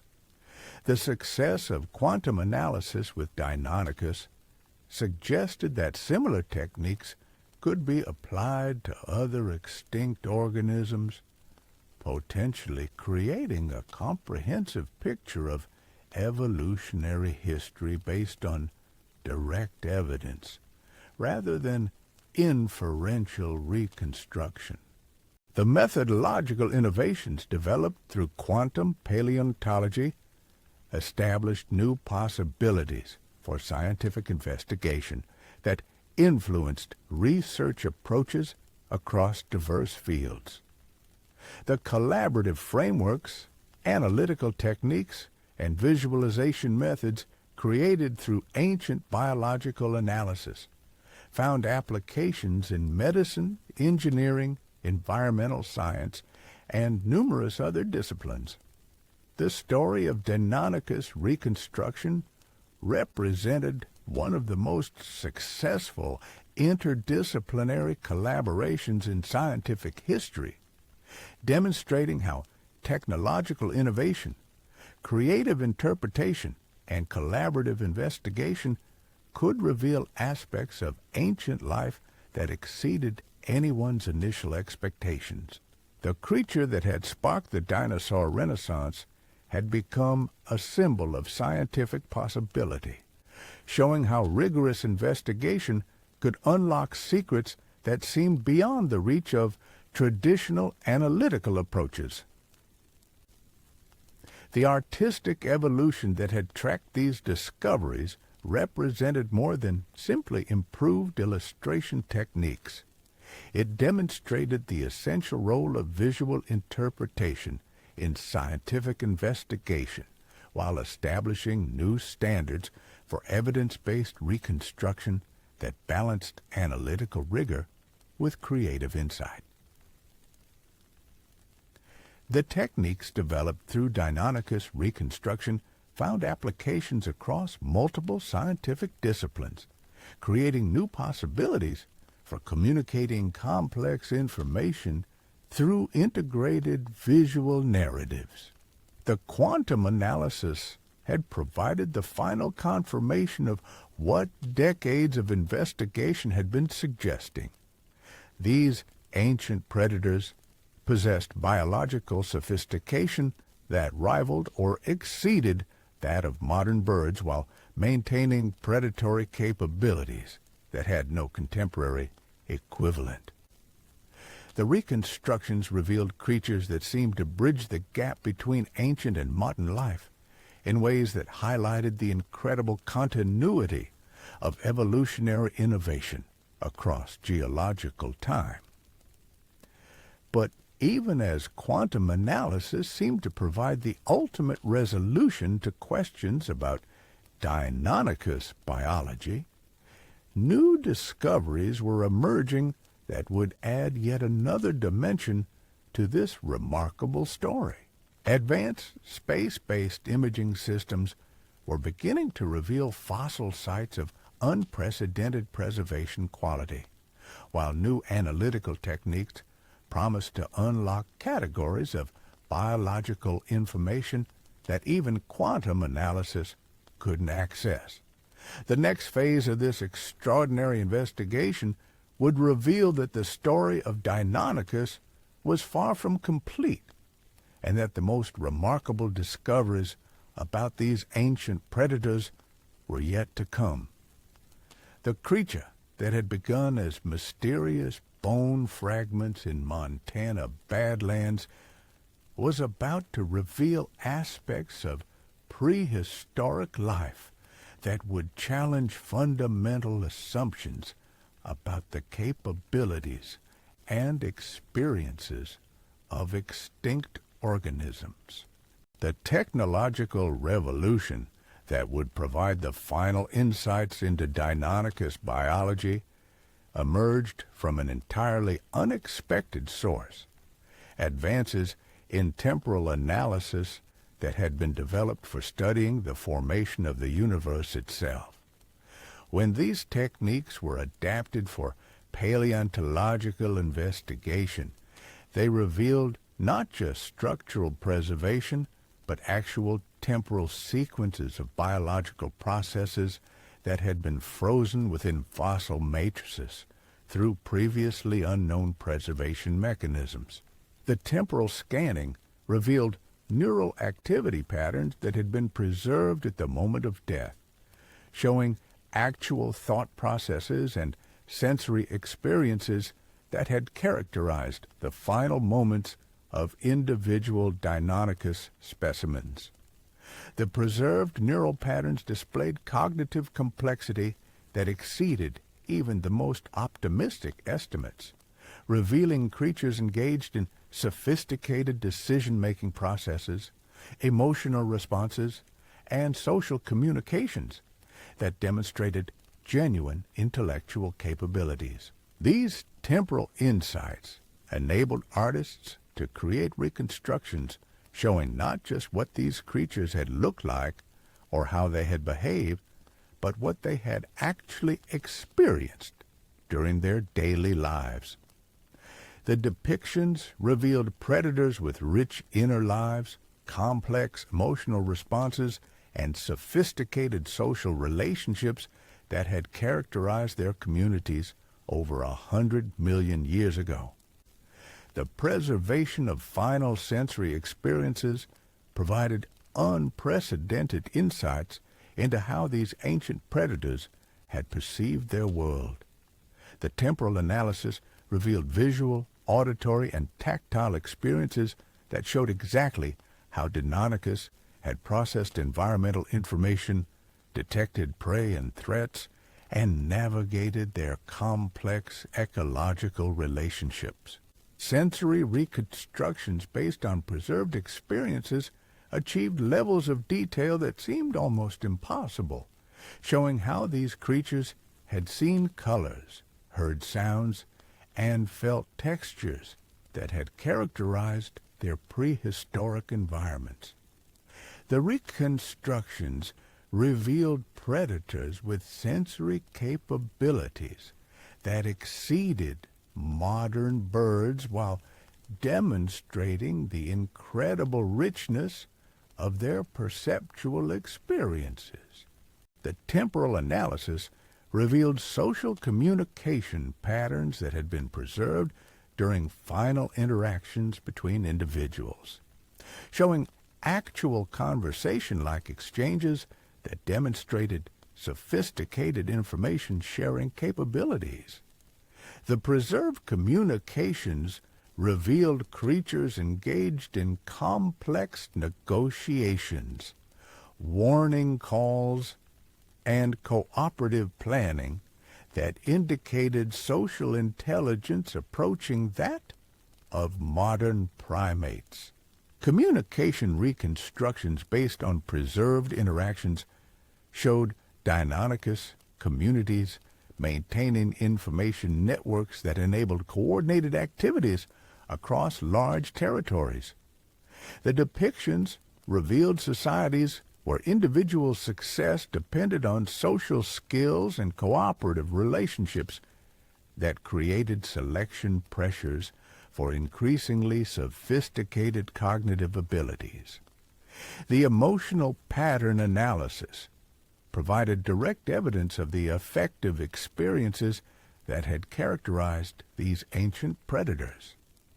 The preserved neural patterns showed clear evidence of emotions analogous to modern animal experiences: fear, aggression, curiosity, affection, and even what appeared to be joy during successful hunts and social interactions.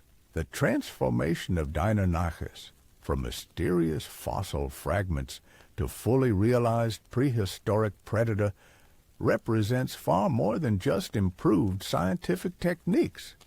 It reveals the extraordinary power of combining rigorous investigation with creative interpretation in pursuit of understanding that transcends traditional boundaries. What began as John Ostrom's revolutionary reconstruction has culminated in depictions that capture not just biological accuracy, but the actual lived experiences of creatures that ruled ancient ecosystems over 100 million years ago. From reptilian monster to feathered predator to cognitively sophisticated social hunter, each artistic evolution reflected humanity's growing appreciation for the complexity and continuity of life across deep time. The collaborative frameworks, analytical innovations, and visualization techniques developed through this remarkable journey have established new possibilities for scientific investigation while demonstrating that the most spectacular discoveries often emerge from unexpected sources and interdisciplinary collaboration. The creature that sparked the dinosaur renaissance has become a symbol of scientific possibility itself, showing how creative thinking combined with technological innovation can unlock secrets that seemed forever lost to the ancient past, revealing